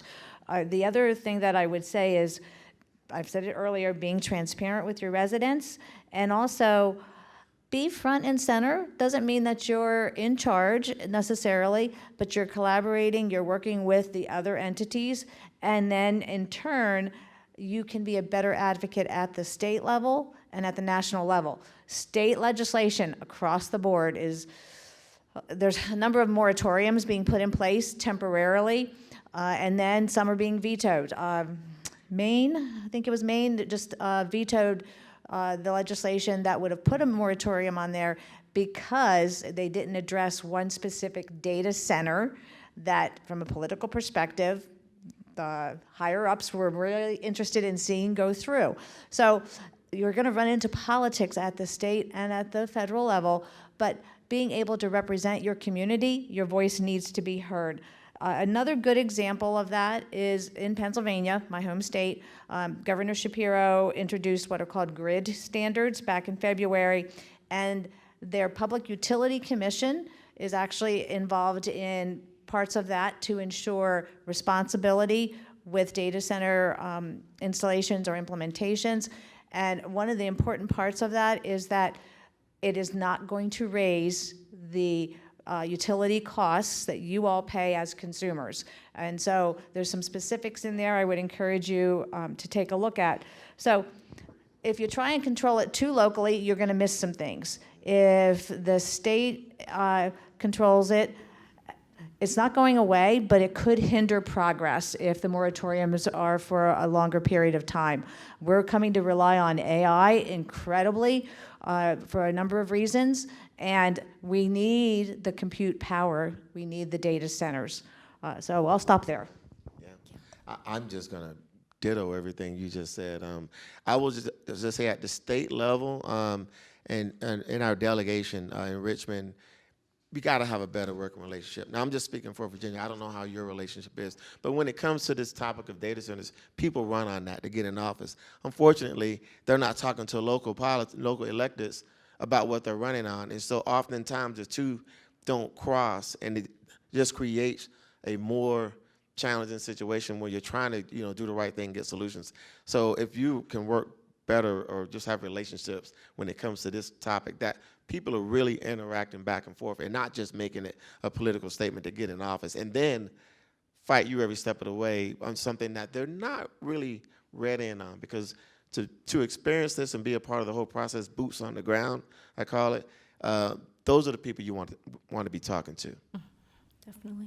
Yeah, I don't have much to add to that because I agree with what was said.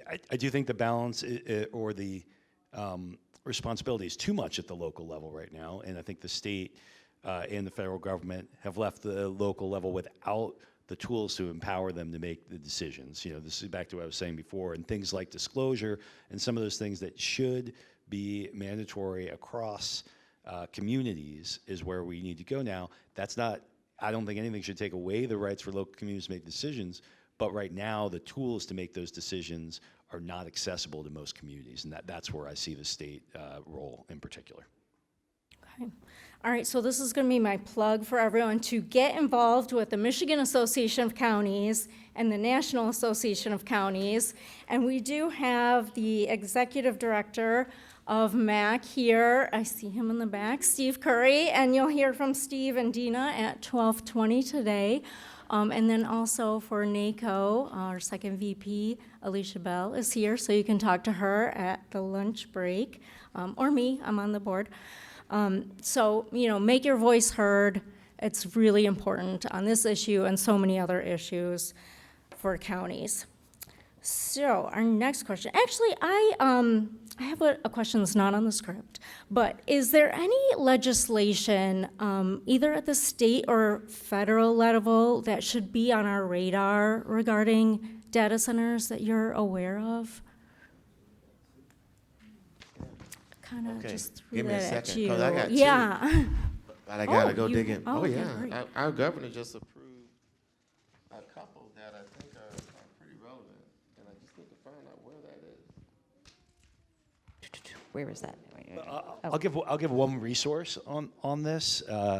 There's some good model legislation coming out of colleagues at the University of Wisconsin that I work with that is on some of the lines that I was talking about, some of the disclosure and some of the other pieces on that. So I haven't been tracking too closely, but that's one resource that I'd be glad to offer up, and I can get that out to folks. I give you enough time? Yes, sir. Yes. Okay. So we did a JLARC study. I don't know if you know JLARC. It's basically Joint Legislative Audit and Review Commission on data centers. And so they came up with a whole bunch of things, but two bills that stuck that Governor Spanberger approved. House Bill 153, a bill that requires a site assessment for any new high energy use facility. We'll call that the HEUP, just acronym. more than 100 megawatts or more. So the power is a real big issue because they take such a mass amount of power. Along with rezoning and SUP applications, this assessment must examine the noise impact of HEUPs on homes and schools within 500 feet. Legislation also requires electric utilities to provide information on the substations needed to service these high energy use facilities and anticipated power usage. Also, HB 153 provides enabling authority for local governments to also require site assessments of these facilities on the impact of water resources, farmland, parks, historic sites, and forests, or near the property. So, just a bill that we. Yeah. So I have something kind of like what you're saying, and it's Michigan, and I may not say this correctly. Ypsilanti, YPSILANTI, your utility authority here in Michigan just imposed a 12-month moratorium on water and sewer connections for new data centers. So if a data center does get approved, guess what? The water authority has to approve the connection. And it can delay, and this is what they're saying, that the utilities actually have more tools oftentimes in the Planning Commission to make those determinations. And then the other thing I'll put a plug in for with artificial intelligence, one of the opportunities I have is to dig in and use some of the tools. And I used Claude just recently to create an interactive data center dashboard. And it only took me about a half hour. And in that dashboard, I said, show me what's happening within all of the states, across the United States, what are the state legislation, and what are the concerns. And then I added a tab based on an article that I had written just recently on data centers in general. And I was blown away, because now I can go back and fine tune it, and I can stay up to date on what's happening across the United States. You still have to validate, test what you're reading, but it truly is an opportunity to use artificial intelligence in your realm of work to stay up on top of what's happening with data centers. Yeah, in that Ypsilanti case, it's an interesting one because it's essentially a shot across the bow, right? So this is through my employer. This is the University of Michigan is looking to site a data center there with Los Alamos Labs, so one of the bigger ones. And there is let's call it a spirited discussion about where it should be. And so this was kind of the result, saying, we're not going to improve water connections unless you work more closely with us about where it's going to be. It's a very interesting, it's an aggressive move. Now, in a year, there wouldn't probably need to be a connection in a year, so it's a shot across the bow. It's probably, it would probably expire before you'd actually need some of the connections, but it is a community flexing its muscle against much bigger entities, the University of Michigan and Los Alamos Labs in this case. All right, great. I've got one last question for you, and if there's any, closing remarks you have, and then I think we have a little time for questions from the audience. But for regions that have experienced a lot of rapid data center growth, what are some lessons that stand out, particularly around community engagement, transparency, and ensuring accountability after projects are approved? Any parting advice for the audience, things that we can learn? Well, I mean, the bottom line is communication with the citizens. Like, you gotta tell them everything from beginning, middle to end. I think that's been the biggest challenge that we found ourselves faced with, which was communicating. And honestly, it started out with just throwing everything at the wall but the kitchen sink, because it was data center buildings are big gray boxes and they're ugly. So we started improving the next phase. It looked like office building with glass and landscaping. Oh, but then they're taking all of our water, so then they went to a closed loop system. It's too noisy. We still haven't solved that because we can't find any noise issues other than the backup generators, which are very noisy. And they have diesel gas, so it's very bad. So that's a whole nother discussion we're working on. But the one that stuck was power. So power was the real issue that we still truly haven't solved. And I just want to, I'll take my little plug at the end here to say that we have been exploring small modular reactors, and that data center campuses have to solve their own power grid energy issues so they can come off of the residential and commercial grid. So those power bills will go down, because true enough, light bills have gone up about $150, $200 in Virginia, just in our region alone, and a large part of that is because they distribute the cost throughout everybody. So we're trying to work that and really figure that out. But I think our biggest challenge that we're dealing with right now is solving the energy problem of data centers. Thank you. Rita? Well, the one key point I would remind everyone is that right to, not having the right to just build. But let me take a minute and be a little bit of a futurist. Over in, I want to say Japan, out in the ocean, Microsoft actually experimented and worked with a pilot with a data center underwater. Solved the water problem. Now, it may create some other problems, and I haven't checked on the current status. We're not there yet, but I think that there are opportunities that are coming sooner than later that are going to continue to revolutionize how data centers are built and how the infrastructure is utilized, as well as what's needed for them. We can't sit and wait, unfortunately. So just being responsible and keeping in mind things will change, just like the internet has changed from the year 2000, or actually 1995. Look at what we have access to today. I had to struggle with leaving my phone over there, but it's like a little data center sitting in my bag. So we're going to see a lot of changes. So don't be afraid to think about what is possible. Boy, I had not heard about that data center underwater. Interesting. I'll have to look into that. I guess I was thinking, in summary, I'd say 3 words. One is communication, right, as we were talking about. I think that's key. The second is transparency, not just for, both for the elected officials and for those who have the proposals for the data centers. And the third, circling back to, I think we're just going to have to approach this with a lot of creativity on the solution side, and we heard some good examples of that today. So those are kind of the three things from me. Great, thank you. So do we have any questions from the audience? We've got about 5 minutes. Dave.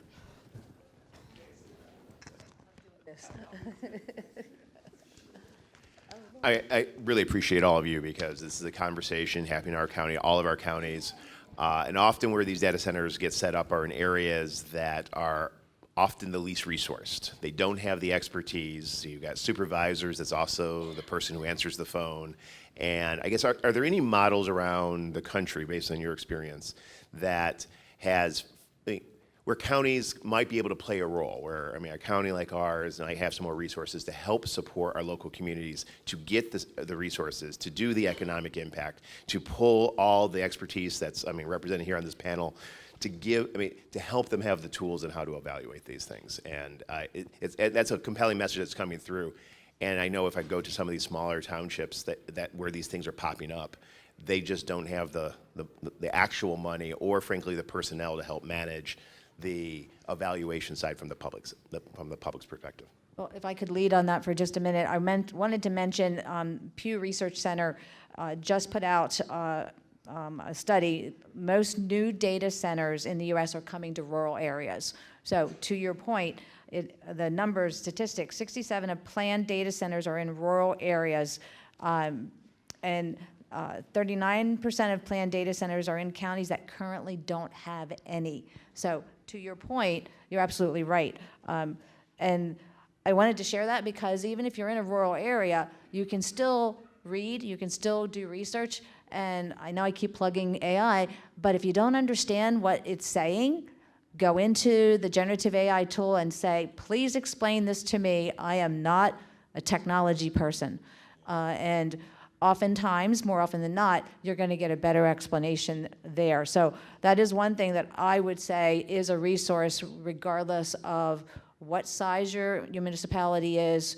And then, of course, there are counties close by or municipalities that are larger that you can learn from, but I'll let you all answer. I'm definitely going to jump in because you're right. Based on everything we just talked about today, all roads lead to ruralness. Like their data centers, they're going to come, but they're not coming into your communities with schools, libraries, houses, any of that stuff. So if you've got, and you're going to have to look at this, about 50 acres sitting somewhere out with probably, we set a 50-foot buffer, but you probably want a mile buffer between that and the next civilization. I'm exaggerating. I don't know what that distance looks like for you, but that's really the real new discussion of how far out away from, your residential living are you going to cite this. But I would say also, I think what you've done with your Tri-County Summit is what we should be doing nationally. Maybe there's something NACO could take up, because you should get experts from Loudoun, Prince William, any other place that has data centers, and have them be the AI version to go into these areas in these counties, these localities that are thinking about it, and really answer these questions, these lessons learned questions. Because the ultimate question is, if you could do this all over again, what would you do different? And I would even tell you a bunch of different things we would do, even though Phyllis Randall told me what she would do differently. But it still wasn't enough for the citizens, because no matter what, they're going to see some challenges. And the industry changes every day. So there it is right there. That's my recommendation. Yeah, I don't have a specific one on that. I'd just say one of the things that this raises is the potential for building stronger urban-rural connections, right? And that we're seeing that all around. I just read a piece on this specifically in the area of water, because what we're finding is, I'm hearing from my friends who are in the environmental community whose phones are ringing off the hook from folks who share a very different political point of view, but a shared concern about water in their community because of data centers. And so if there are ways to build stronger communities and constituencies across that, I think this is an opportunity not to be missed. But I haven't searched for the specific examples of that. I think it's coming so fast. It's been hard to actually keep up and get the information out there. I really like that point, Mike. Thank you. And thank you so much, my panelists. This was a really great discussion, very informative. Could everyone give them a round of applause?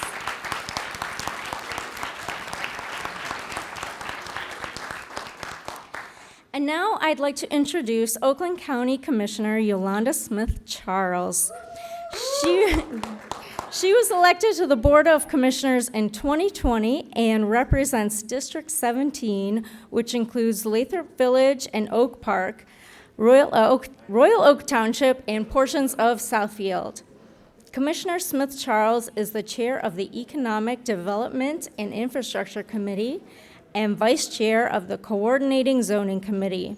She also is a member of the Finance Committee and is vice chair of the Oakland County Parks and Recreation Commission. And today she will lead our artificial intelligence panel discussion. Please welcome Oakland County Commissioner Smith-Charles. Thank you. Have fun. Give Melissa a hand again for her moderating.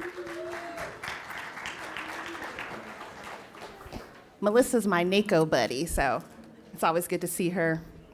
And I want you to take like 5 seconds, and if you have the inclination, go ahead and stand up, march in place for a few seconds, turn around, ambulate. My board members know I'm all about ambulating. So then we will get started.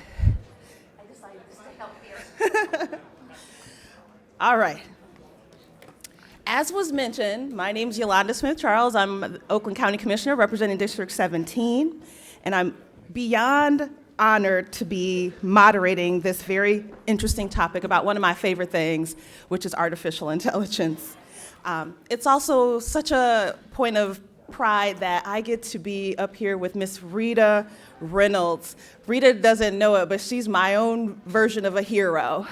She's been instrumental with IT standing that I'm on with NACO and the myriad of other things, cybersecurity, data, and all the impacts. So Rita, it's so good to be in your company this morning.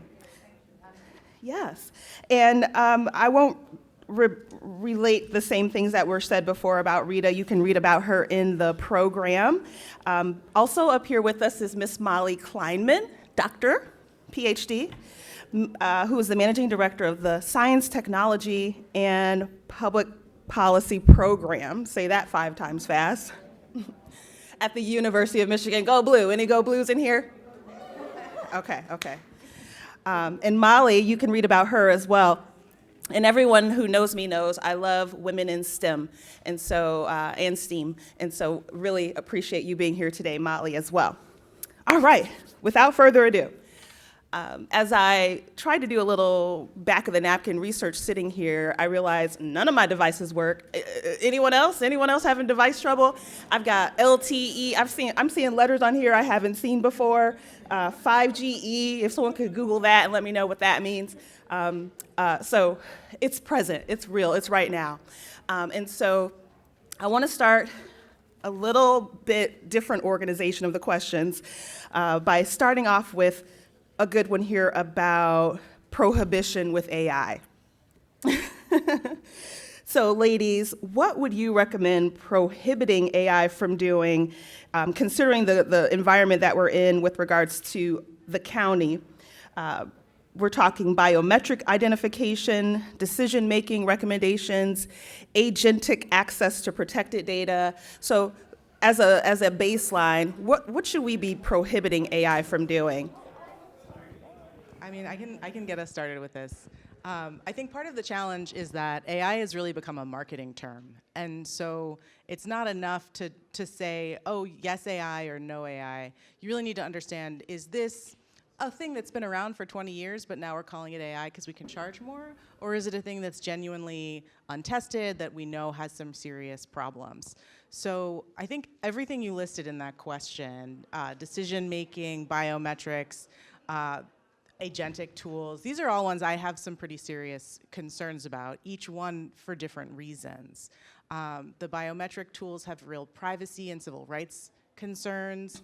Agentic tools have major security issues. I just was reading an article earlier this week about a company that released an agent into its systems, an AI agent. So AI agents, I'm going to define things as we go. Please, yes. I think there's probably a range of familiarity with these things. So AI agents are systems that, in theory, you can give them your passwords and release them into your email inbox or your city website, and they will do stuff independently for you with some instruction. But what we've seen is that they have a pretty alarming tendency to go rogue. And in one instance that I just read about, a company released an agent into its systems, and it deleted all of their customer data in the first 9 seconds. And then because of the way it interacted with their cloud provider, all the backups got deleted too. And then what do you do? So a lot of this stuff is unproven, and I think there's a lot of pressure to be ahead of the game and to adopt all of these things. We hear a lot about how inevitable AI is, and you're going to hear me say a lot in the next 50 minutes that AI is not inevitable. There are some things I think it's genuinely very useful for. Data analysis is a big one. So things like evaluating bus routes, evaluating traffic patterns. AI systems are very good at finding patterns, and it can help you find patterns that you might not have seen or even known to look for. But the minute you start releasing it into your data, into your systems, and the minute you start having it interacting with the public, those are 2 places where my caution goes way up. So I want to add to what you've shared, and to affirm the fact that AI has been around forever, as I would say forever, but since probably 1950. There's a movie out there about Alan Turing, and that's really where AI started. And the evolution was slow because the compute power wasn't there. Compute power has been addressed, and we now have what I refer to, not so much artificial intelligence as augmented intelligence, that assistant. And so my answer to this question is it depends. Oftentimes it depends on the use case. So one area that I'm really watching closely from a bias and ethical perspective is the use of AI in the job recruitment, hiring, onboarding of employees. And there's already instances out there, you may not even realize you're using a recruitment organization or solution that is using AI to rank the applications. And so it's awareness. It's knowing what your providers are using AI for is really important in this process of what can it be used for, what should it be used for, and it's really back oftentimes to the use case. The other piece that I will add, absolutely, using it in the process of the denial of what we call government benefits or housing, things like that. But what's important is it doesn't mean the entire process can't benefit from the use of artificial augmented intelligence. It's the human in the loop. You all are subject matter experts in your area. And so your responsibility is to be involved at the beginning, to say, okay, we can go this far. This is a manual back office process that is taking so much time, and look how short amount of time it took. I'm thinking of permitting, for example. And oh, by the way, use AI to flag those areas that look inconsistent with our operating procedures or our requirements. Flag it. Now the human in the loop is there to review. So there are steps in taking that. I wouldn't right out say prohibiting AI in all areas. When it comes to the biometric identification, honestly, there's some benefit there and you probably have seen it on the television series, whether it's FBI or NCIS, of identification. But identification, of course, could be wrong. And so that's where it's the human in the loop validating what the AI is saying or producing, outright use for it in public areas where you don't have some sort of court backing to use it for that is important. I think of the Little League World Series and how vital it is from the security perspective. So it's a borderline right now from really being responsible, but not profiling, for example. And then the other thing that I would add here, I want to repeat, you're at the helm, you're at the starting point, whether it's you or your staff. I can think of oftentimes the AI tool could be great, but it's the person and what they're typing into the tool that's giving back information or decisions that aren't being validated, and yet you're still acting on them. And so that's the prohibition part. It's the responsibility of the user of the system. And then, well, I'll stop there. I mean, I have other things I want to say, but I think that helps some. It does. I want to jump back in really quickly just on the biometrics piece. Because I think I tend to be more on the critical side for a lot of these things, so just gonna lay that out there, and you can take everything with a grain of salt. But I think even if a biometric system is perfectly accurate, it still has the potential to cause a lot of harm, both because of the ways that people might feel unsafe if they know that they're being tracked all the time. So one example that I was just talking about with someone else recently is the Detroit public schools have started using a facial recognition system for visitors. And any visitor who comes to a school building gets their face scanned. And for a lot of people who might feel uncomfortable with the potential of contact with the criminal justice system or the immigration system, that might keep them away from the school building. But we know that parental involvement in schools is one of the biggest indicators of student success. And so when you start implementing these biometric systems, who are you excluding in addition to who do you think you're keeping safe? There are these unintended consequences that can happen even in systems that seem pretty straightforward, and even if you're not worried about things like accuracy. Well, I'm glad we started with the what not to do's. And, you know, in the certification workshop that NACO has that Rita's involved in, one of the things that I recall deeply is that we don't have to be the subject matter expert in this. You know, there's tons of people who can come to the table and bring all of their subject matter expertise to it so that counties don't have to feel like they have to be the know-it-all. So I'm curious, a little quick poll is by a show of hands. Oakland County, keep your hands down. Who has an AI policy? Okay, not very enthusiastic hands raised or anything. Oh, okay. Yeah. Well, I am all for it, and so just wanted to encourage everyone as we are, I think they say, building the plane while flying it. So with that same lane of questioning, how can counties, Rita and Rita and Molly, how can counties structure their procurement policies to ensure transparency, accountability, and long-term value when adopting a vendor-driven AI solution? That's part one. Part two is, what level of visibility should they require into the vendor's use of AI, including emerging best practices for audits and verifying how those tools are applied? So the nuts and bolts of that is, when we talk about procurement, with regards to transparency, I'm sure all of you, or not all of you, but some of you probably hopped off chat to go to Claude because of these very types of things. So while we can't know every company's inner passion for why they're in business, although we know it's for a profit, how do counties better protect themselves in terms of procurement in this space? So I, probably in about 10 seconds, wrote down A through I. And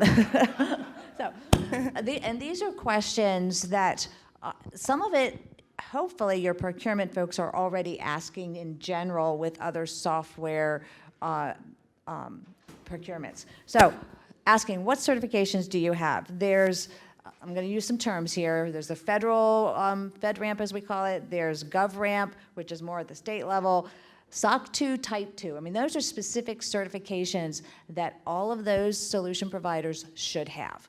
FedRAMP's a little harder, and so as long as GovRAMP is there, or in Texas, it's TexRAMP, I think is what they're calling it now. But they really get to a lot of specificity and managing that audits have been done and the results are shared and not one-time audits. So another piece of it is, and absolutely should be asking is, the underlying data, it might be yours, but it absolutely could be anybody else's, and depending on which generative AI, or large, as they call it, large language model is used, can vary. And so asking, are you going to use my data, my county data, to train your data? I'll use an example with Westlaw. Westlaw, actually, I have a lot of clients. Anyone use Westlaw out here? It's a common within your attorneys and policy folks. And if you're a client, you're asking questions on their platform, AI-driven, AI responses. They're taking your answers and actually now putting it in their underlying database of data to share back with everybody else that's a client. So good, bad, or indifferent, you need to ask that question and say, are you okay with that? Oftentimes you will not be okay. And then where is the data being stored? That's a whole nother area for data governance and what our data looks like at the county and local level. But where are the providers storing your data? Or, you know, we always talk about we don't want anything to be offshore, and that's still true, but where are their backups? So asking that question. And then how are they protecting your data in the process? And that gets to the access, as I call it, the access controls.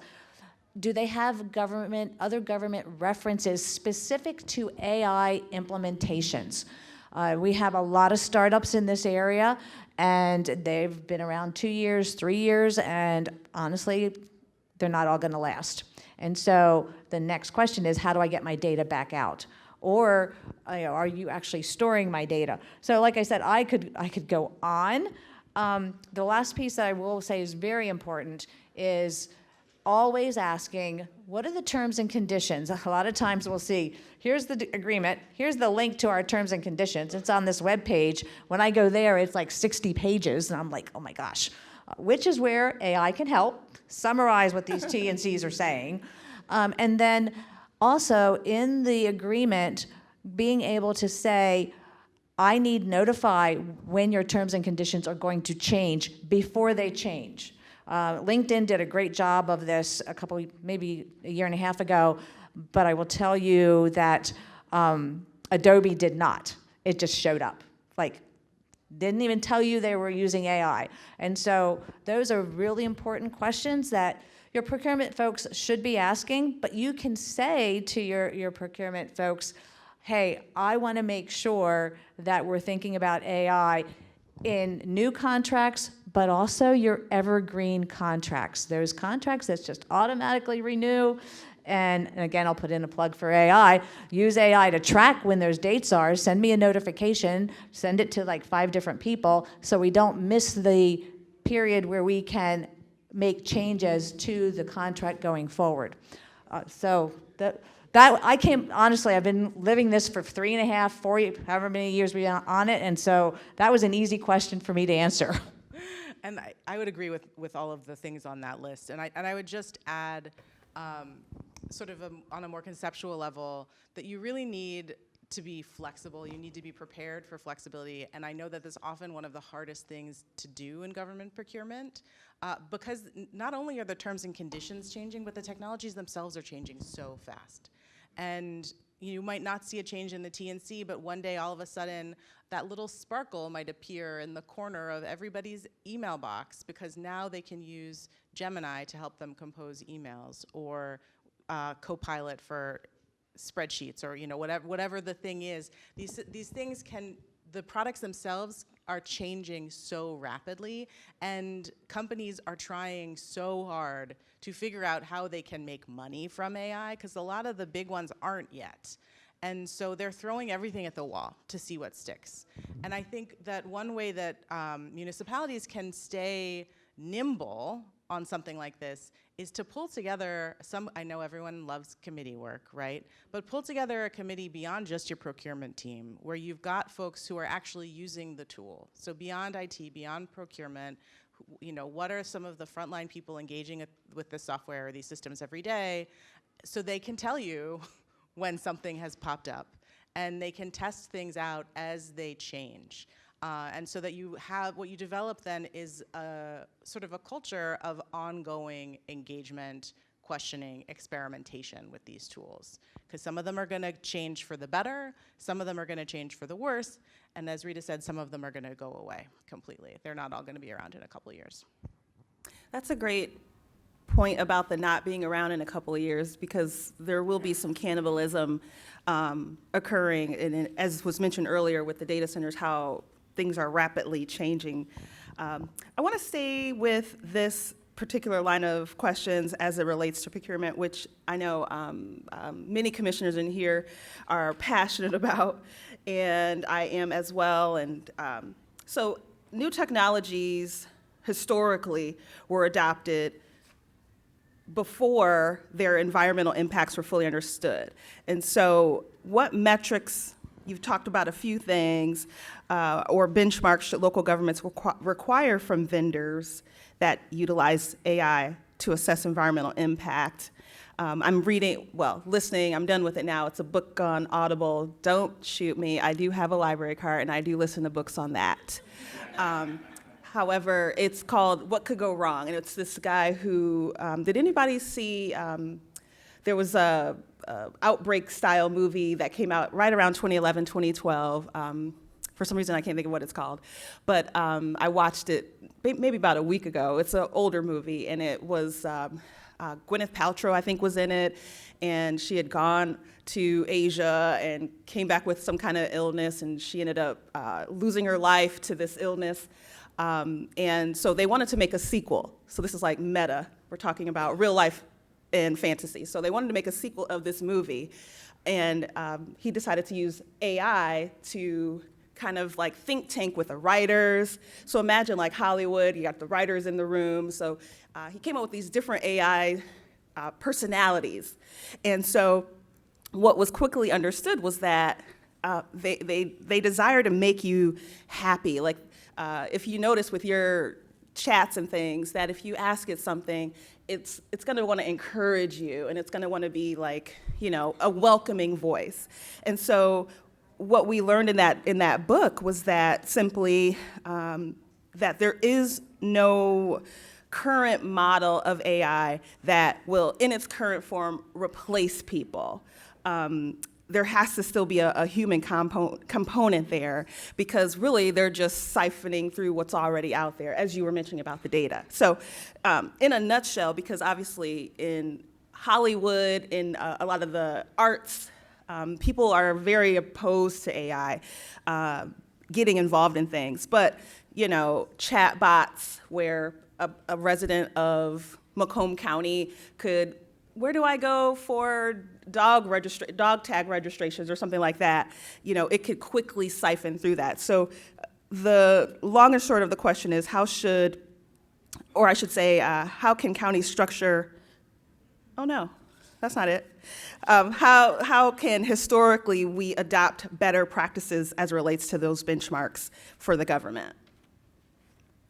Okay, so, all right, Yolanda, which question are you on? No, I'm just kidding. Yeah, number 5 is on your list. Okay, thank you, that's where I was, okay. So I think if we've learned anything, it's transparency. It's asking, hey, tell me how this is working. How is this supposed to work? Is that real? Now, when you were describing that movie, I was thinking about Val Kilmer, and they just did an AI version of him. Mm-hmm. Yeah, ever hear about that? And I'm like, so how do I feel about that? I was like, that's actually pretty cool. Is his family getting royalties off of that? Like, I went to the implications there, because I'm sure they are. Right. But it's I might object to it initially because I don't have enough information. And so from what can we learn from that with the metrics and benchmarks? It's quarterly reports.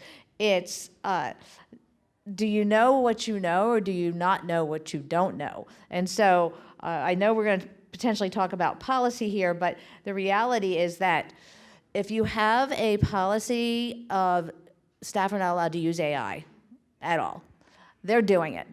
I'm telling you, it's happening, and if it's not allowed on work computer, they're using their personal device and emailing the results to themselves, 100%. And so don't avoid it. You know, that's something we talked about early on. I remember with the NACO AI Exploratory Committee, one of the commissioners, he was the co-chair, said, yeah, we tried that, and you know what? It didn't work very well, because the fact that staff are going to use whatever they can get to make their jobs easier and more efficient, and hopefully in the right way. The other thing is auditing. And this is, I don't want to get technical, but there are ways to see how AI is being used across your county on county equipment. And you can try surveys. I'm not saying surveys are a bad thing. Yeah, sending them out and saying, hey, are you using AI at all? And if they say yes in a personal life, then it's pretty sure they're using it for work in some fashion. But what's more telling is how is it being used on your systems, and do you have some things being blocked? There are some tools, I will tell you, that right now should not be used. There's readers, there's transcribers. I hate to use one specifically, but they've had a lawsuit against them, Otter, OTTER.ai. And so we kicked those off at the NACO level. We do that here where I work now. And the reason for it is because of what they're doing with your data, and it's insidious. And so what I mean by that is, if you're in a meeting and someone else comes in with that as the tool, and I'm apologizing if anyone's using that, but Otter then takes everybody's email in that meeting and sends them a summary. And so, you know, how do you get ahead of that? And in some cases, it is banning and saying, we're not going to allow this on our network. So how do you know it? AI audits. And whether it's a report that's done internally, or you have a managed service provider that can run that for you on your environment, it's really important for you to know today, next week, how are our staff using AI? What are they using?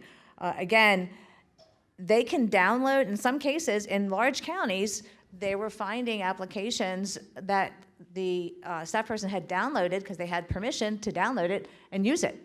And here it was one that they did not support. So I do want to add one thing, if I could, from the metrics here and back to procurement. This is a real story. It just happened December into January of a county individual in procurement used AI to write an RFP with a generative tool, specifically said, write these requirements so that XYZ vendor can respond but cannot be awarded. And so, yeah, you can guess where that is right now. And if you want to search for it, you can find that. That's why, back to getting ahead, to the question you asked, how can we get ahead of this and be responsible, is to get policy, guidelines, training, constant, continual training in this area, because it is so critical that your staff know what's acceptable, know what's right. You don't want to have to reprimand or discipline, but if something like that happens, you don't need an open records requesting all of those, because that's what happened. And so now the whole public knows, and now you're into reputation of the local government. I know I talked a lot there, I'm sorry. Actually, Dr. Molly, I want to throw in a little interjection there, because in my very undiagnosed ADD brain, I'm looking at these cards, and the connecting tissue there with the movie AI guy was simply that all of the AI firms were, in terms of the environment, so I want to lean in onto the environment, were saying, the AI will tell us how to make sure the environment's not going to get affected by data centers or AI tools and things like that. So if you could add into just your take on a lot of these AI companies want us to believe that the AI will solve the environmental problem by just the nature of AI. Right. That's some serious wishful thinking, I think.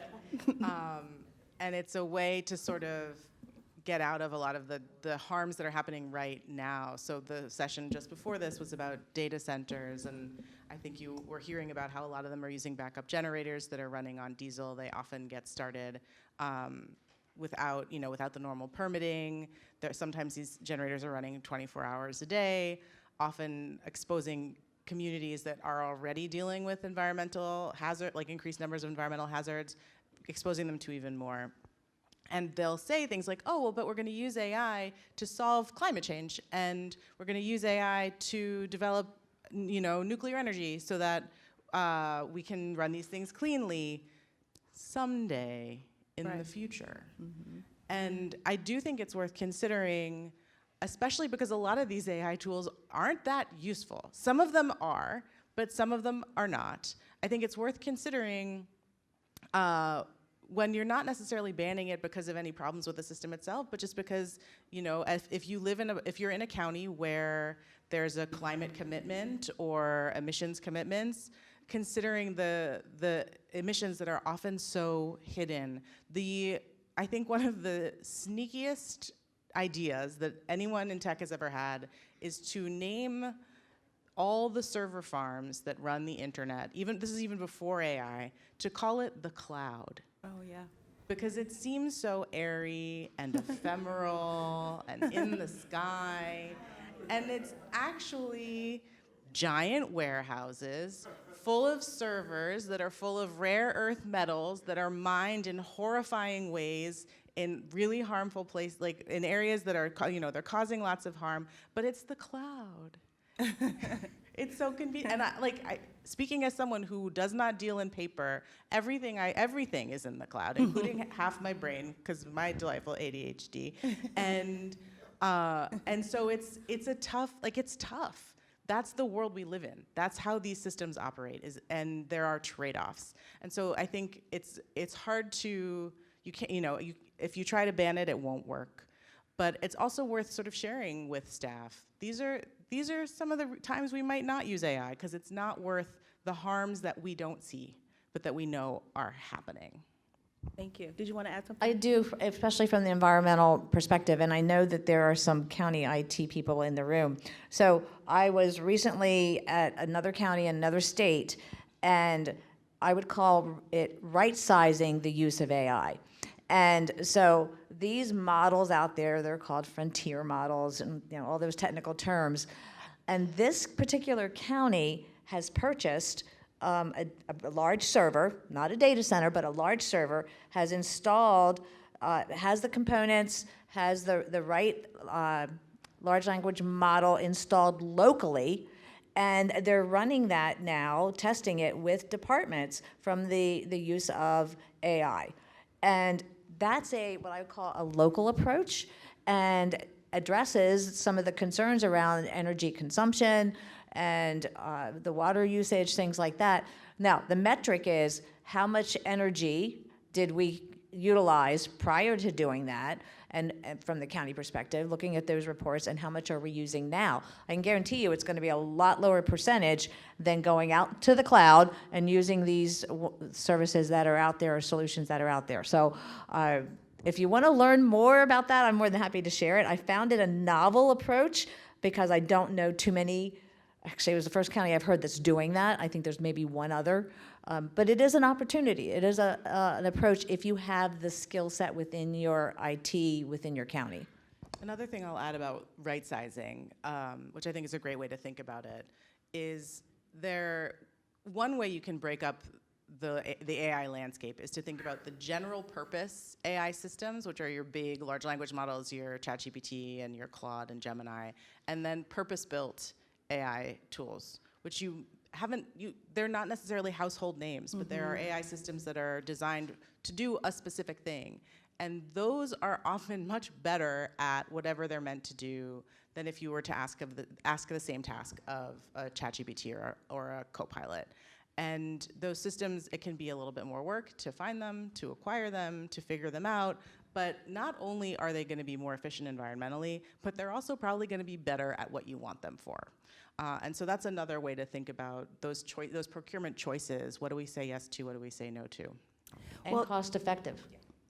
Dr. Malley, let's stay with you as we look at what we know as a growing criticism of individuals using AI tools for everyday tasks because of the environmental impact. It was just mentioned that Gemini, Claude, and ChatGPT are enterprise level or enterprise where some, not I, but some thought, hey, I won't ChatGPT it, I'll just Gemini it because it's probably gonna do less harm to the environment. What you're saying is that is false, so I'll remember that moving forward. So yeah, we've got growing criticism of individuals using AI tools for everyday tasks, but we know larger scale AI uses it within our systems without us really having awareness of it. So policymakers in the building, how should we think about accountability between individual use and these more systemic, less visible deployments? That's a very tough question. I think partly because, as Rita was saying, a lot of it is hidden. These enterprise systems, the part that's AI is hidden. And that's where I think AI as a term becomes less and less useful. So 5 years ago, we would have talked about things like machine learning or algorithmic systems, and often it's still those. We're just calling them AI now. And so the potential for harm is there's a really wide range of situations. Some of them are gonna be, I think, pretty straightforward and we're gonna be fine with it, others less so. I'm curious, are we trying to think about the individual use versus the institutional use? Both have the potential to be hidden.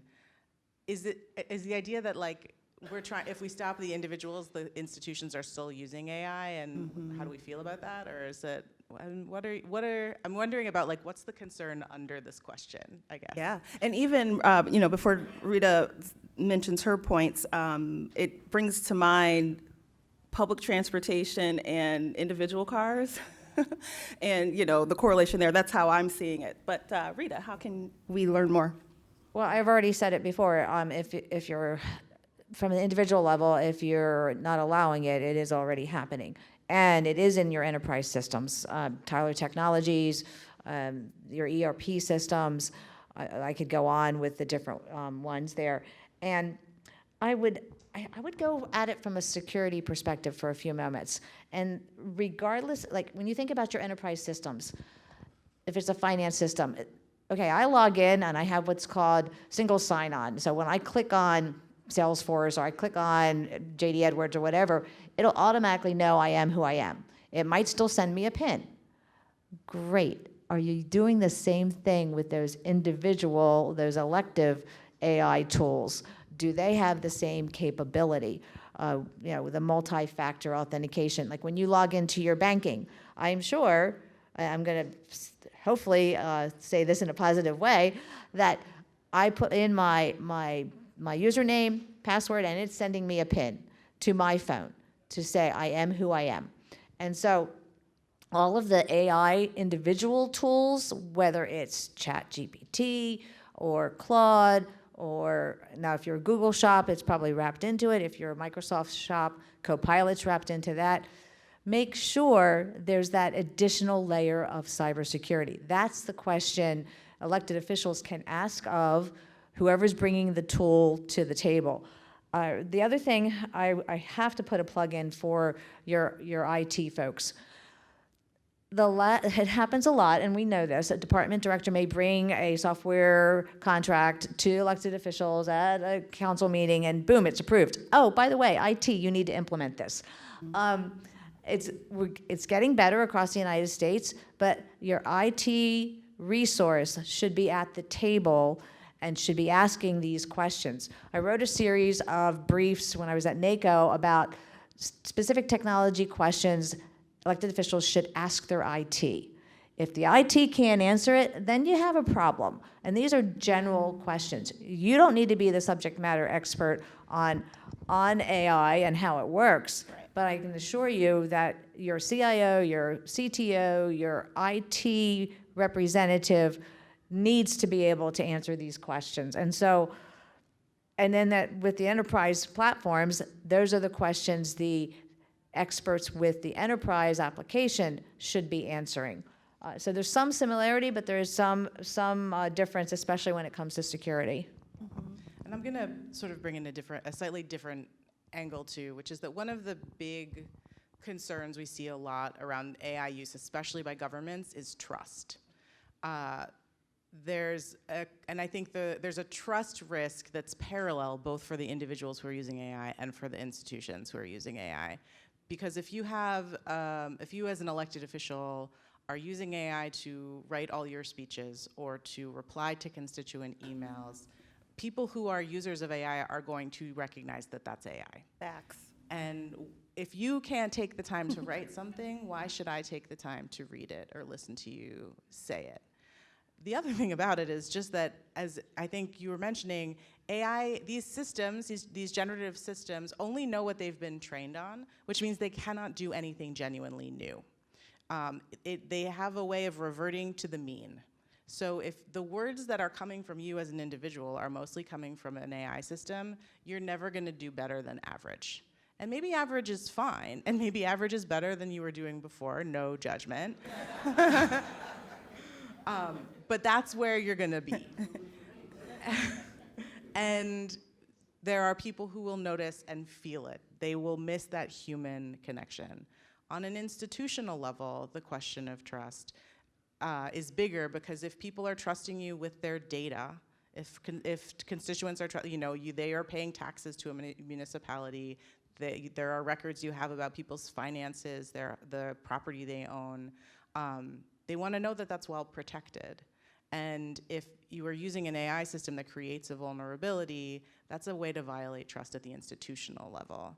And so it comes back exactly to what you were saying about security when you're thinking about the institution, because you need to protect people's data for security reasons, but then there's also this risk of violating trust and losing trust. So much good stuff. And like all the other presenters, we could talk about this all day.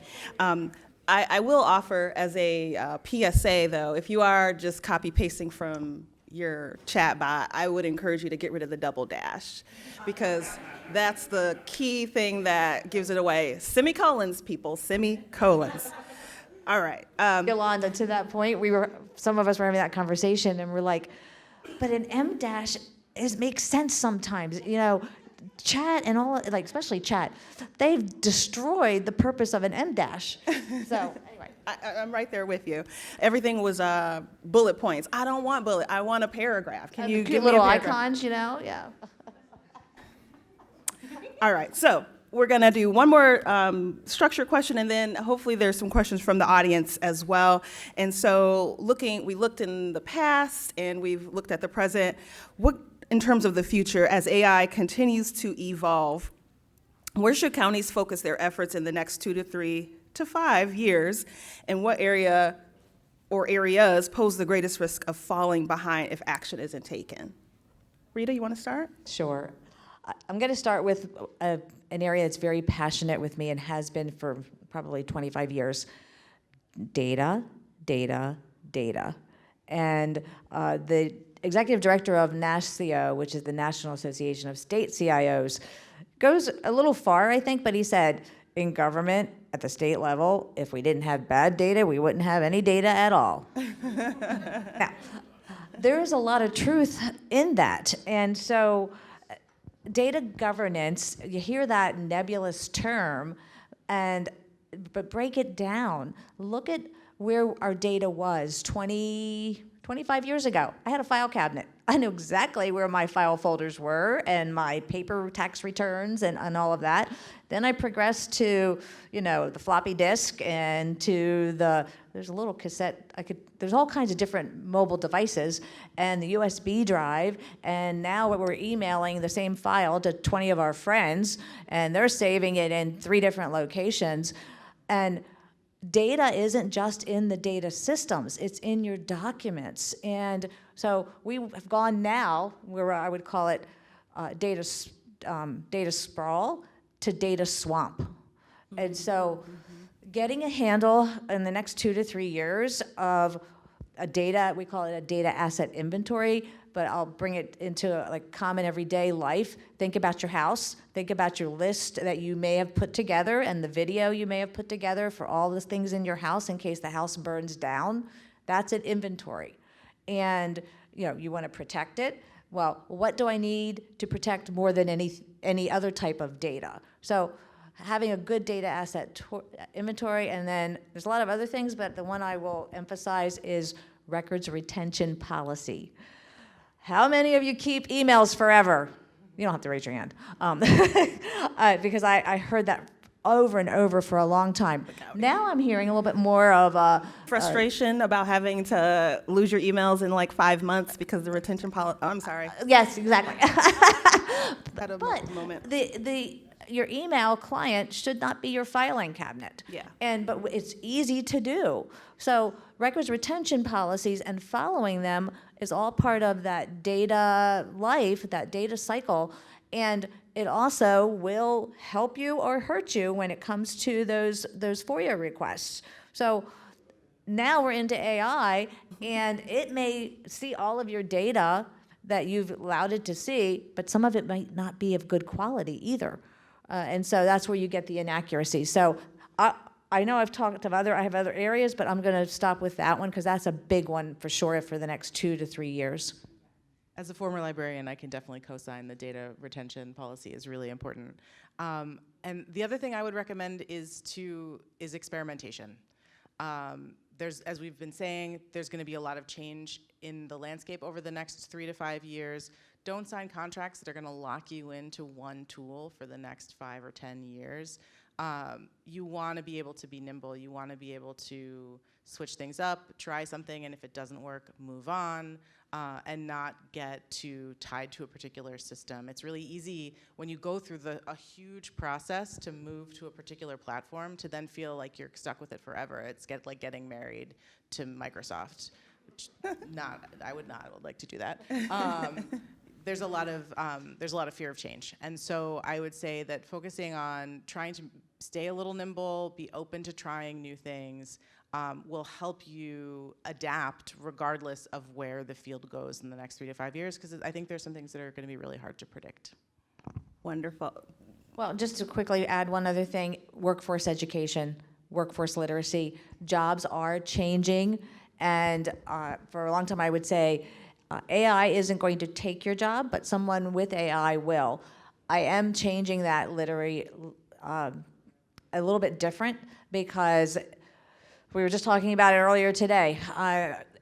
It's changing the description of the job, and staff in those positions need to be learning and educating and understanding how to use AI, or they're going to get left behind. It's very similar to the developers who were in COBOL, and they're like, you want me to learn this? I don't think so. I think I'll retire. Well, not everybody's at that stage now because it's happening so fast. So I'll stop there.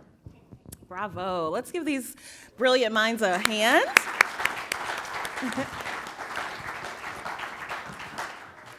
And we have time for a question or two. I do see a hand here. Go for it. Hi, John Baugh, newer CTO at Oakland County, so shameless plug, if you want to talk more about AI in the county, please come to me. Great panel. I think this is really important topic that we need to talk about. I want to follow up on kind of the proliferation of AI, and I'll even say AI whitewashing, right? Where they're kind of AI claiming on every app and every system that's out there. Are there any tools that either of you have seen or would recommend to help kind of track all of this, knowing that, again, not all AI is the same. A chatbot here versus something that is making biased decisions over here are very different. But how can we, as government, manage all of those different pieces that, again, are organically popping up and we don't really have control over necessarily across the counties? I'll put in a plug for the Gov AI Coalition, which was started in San Jose.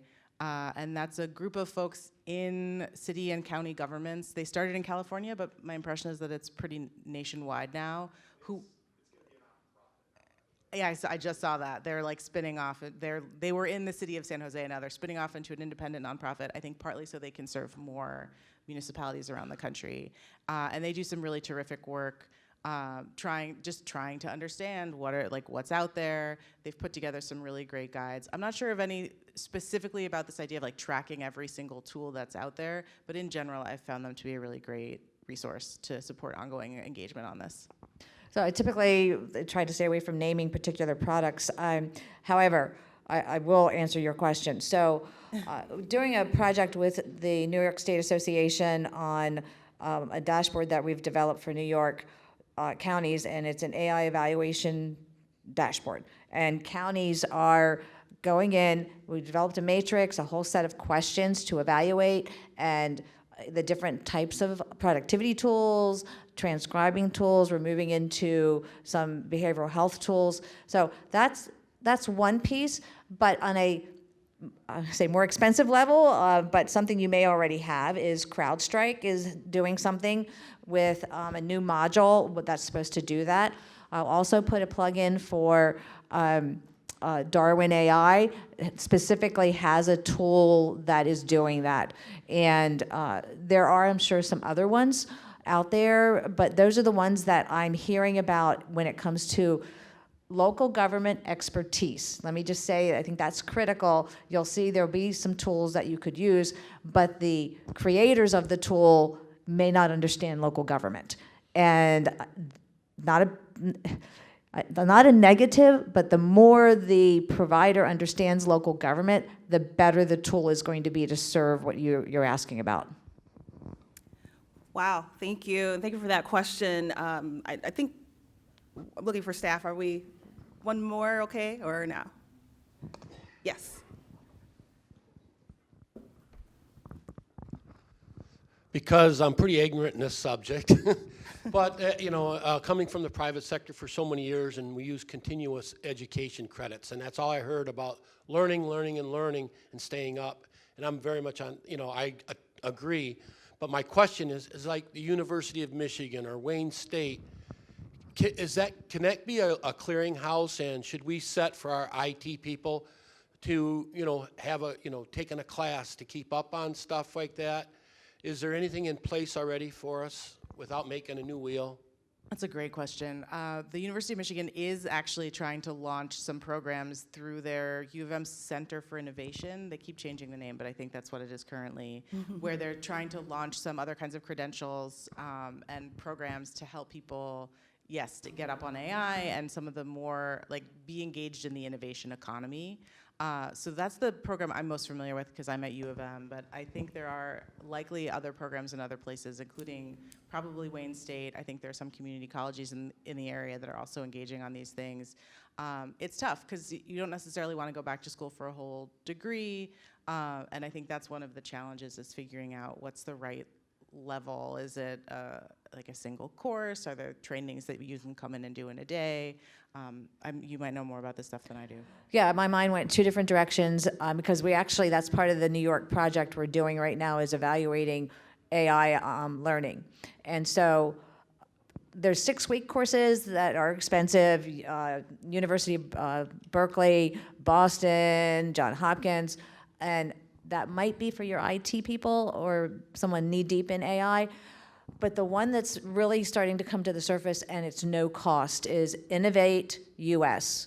And New York is actually providing that for all of their localities, not just at the state. And they're easy, I don't say easy trainings, but they're good, solid trainings to raise your understanding if you don't, like whether you're at a beginner level or intermediate level. So Innovate US, and then Microsoft has an AI hub portal as well that is no cost. Same approach, it just depends on whether the Innovate US has video, so if someone's a visual learner, that probably is a better solution. So those are just a couple.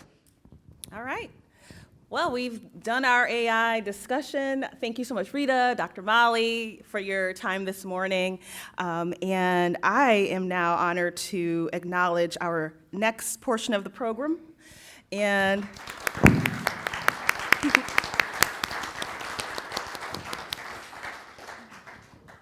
let's see. So Macomb County Commissioner Antoinette Wallace is in the building. She serves District 8, which includes Clinton Township and the city of Mount Clemens. In 2025, she was also named president of the Michigan Association of Counties Board of Directors. Please welcome Macomb County's own Commissioner Wallace to kick off our MAC update.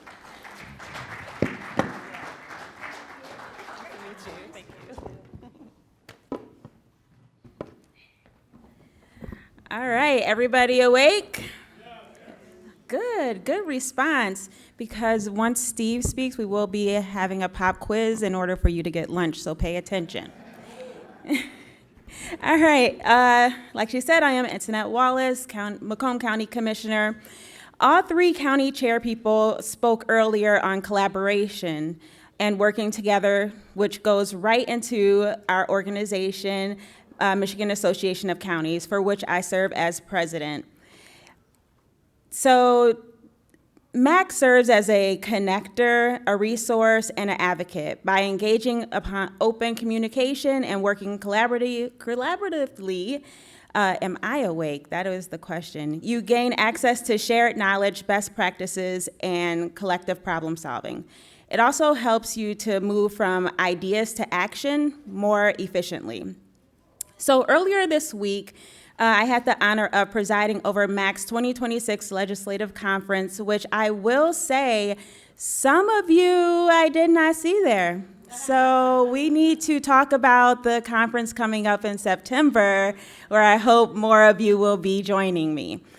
But there were over 100 of our fellow commissioners from about 45 other counties, and just listening in on different commissioners speaking, there was a lot of similar issues, different counties, similar issues that they were able to collaborate on, and we as MAC were able to just say, hey, let me find out what you're talking about so we can put it in the newsletter or our magazine, and other counties can see if that's something that they're interested in collaborating on or getting information about.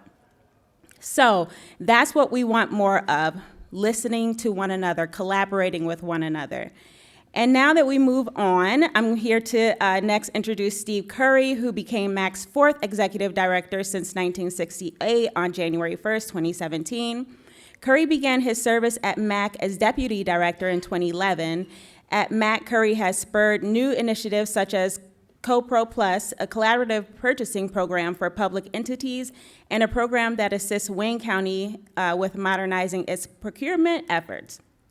In 2017, he was named the Strategic Association Leader from 2017 by the Michigan Society of Associations Executives, and today he's going to update us on MAC's work in Lansing and Washington and what we can expect through the rest of 2026. So welcome, Steve.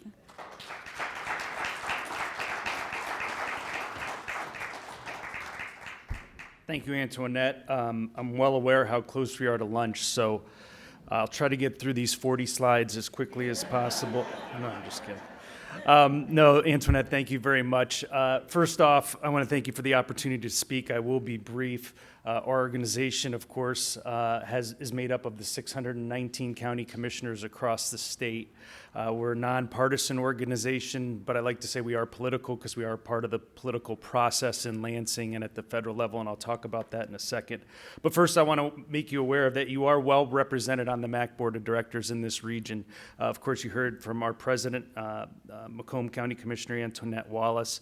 Melissa Daub is our immediate past president from Wayne County. Sarah Lucido's on our board from Macomb County. We have William Miller, who's our second vice president from Oakland County. Joe Palomera is on our board from Wayne County.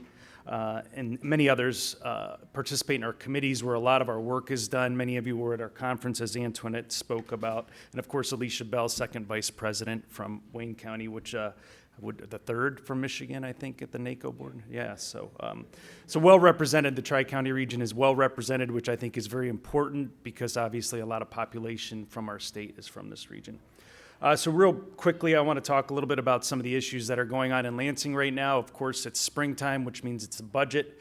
One of the primary areas we always focus on in the budget is revenue sharing and county revenue sharing specifically. For those of you that don't know, county revenue sharing is statutory appropriated each year. It's not constitutionally guaranteed like many of the other local units of government's revenue sharing is. It's one of the two primary funding mechanisms for counties, so we're obviously watching it very closely.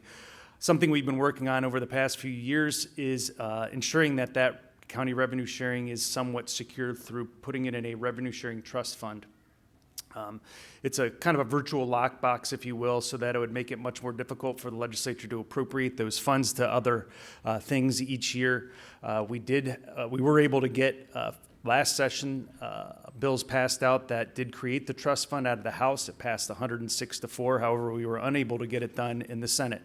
This year, the tide has turned. The Senate just passed out this week the revenue sharing trust fund bills. So those are now passed out of the Senate, and we're looking for that same movement on the House side and do feel fairly good about it based on conversations we've had. So that would take county revenue sharing dollars, would take a portion of the sales tax each year, a percentage of the sales tax, put those in this trust fund, then those funds would be distributed based on the current funding model. So huge win there.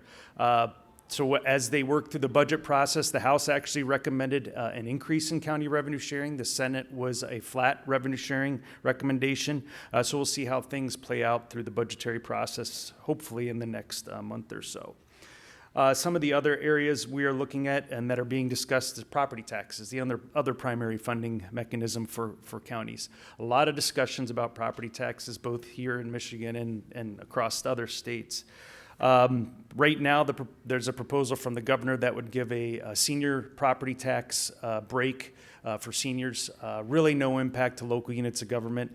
The House has proposed a much broader package, which would eliminate personal property tax, would eliminate the pop-up. So when a property is transferred, it would eliminate that pop-up, that increase. And those are the two primary ones we are concerned about because those would directly impact local units of government in the billions of dollars. Now, the House has recommended a reimbursement mechanism for that. However, the details on that package are scant.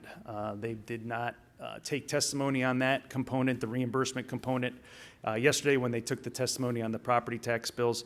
But what their proposal would do would be expand sales tax to luxury service items.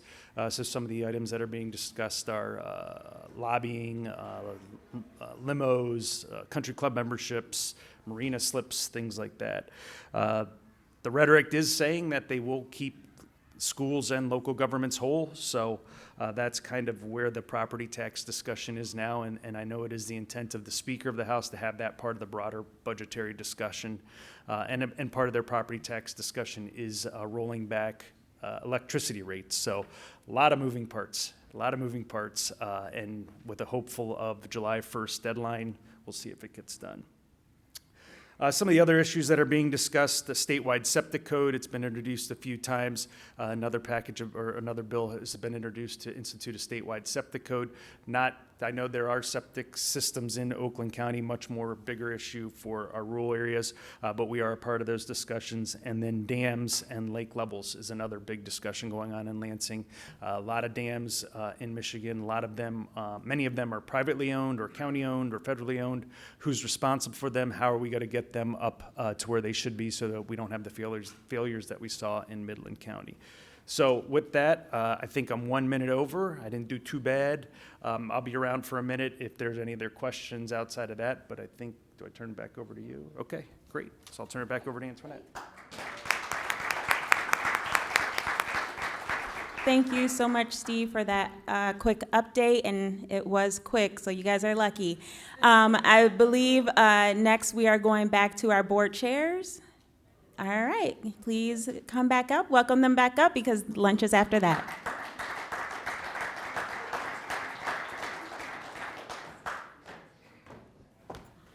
All right, good afternoon now.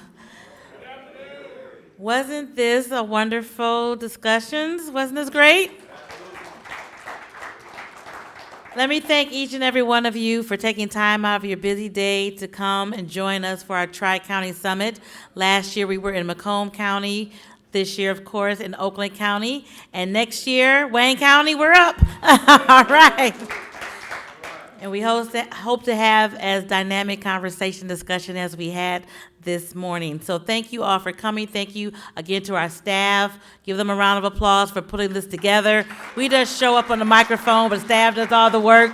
So we thank you for that. I want to do a special recognition to my commissioners who are here, Commissioner Daub, Commissioner Marecki, Commissioner Wilson, Commissioner Peterson-Mayberry, Commissioner Baker-McCormick, and Commissioner Martha G. Scott. Thank you, Wayne County Commissioners, for being here today.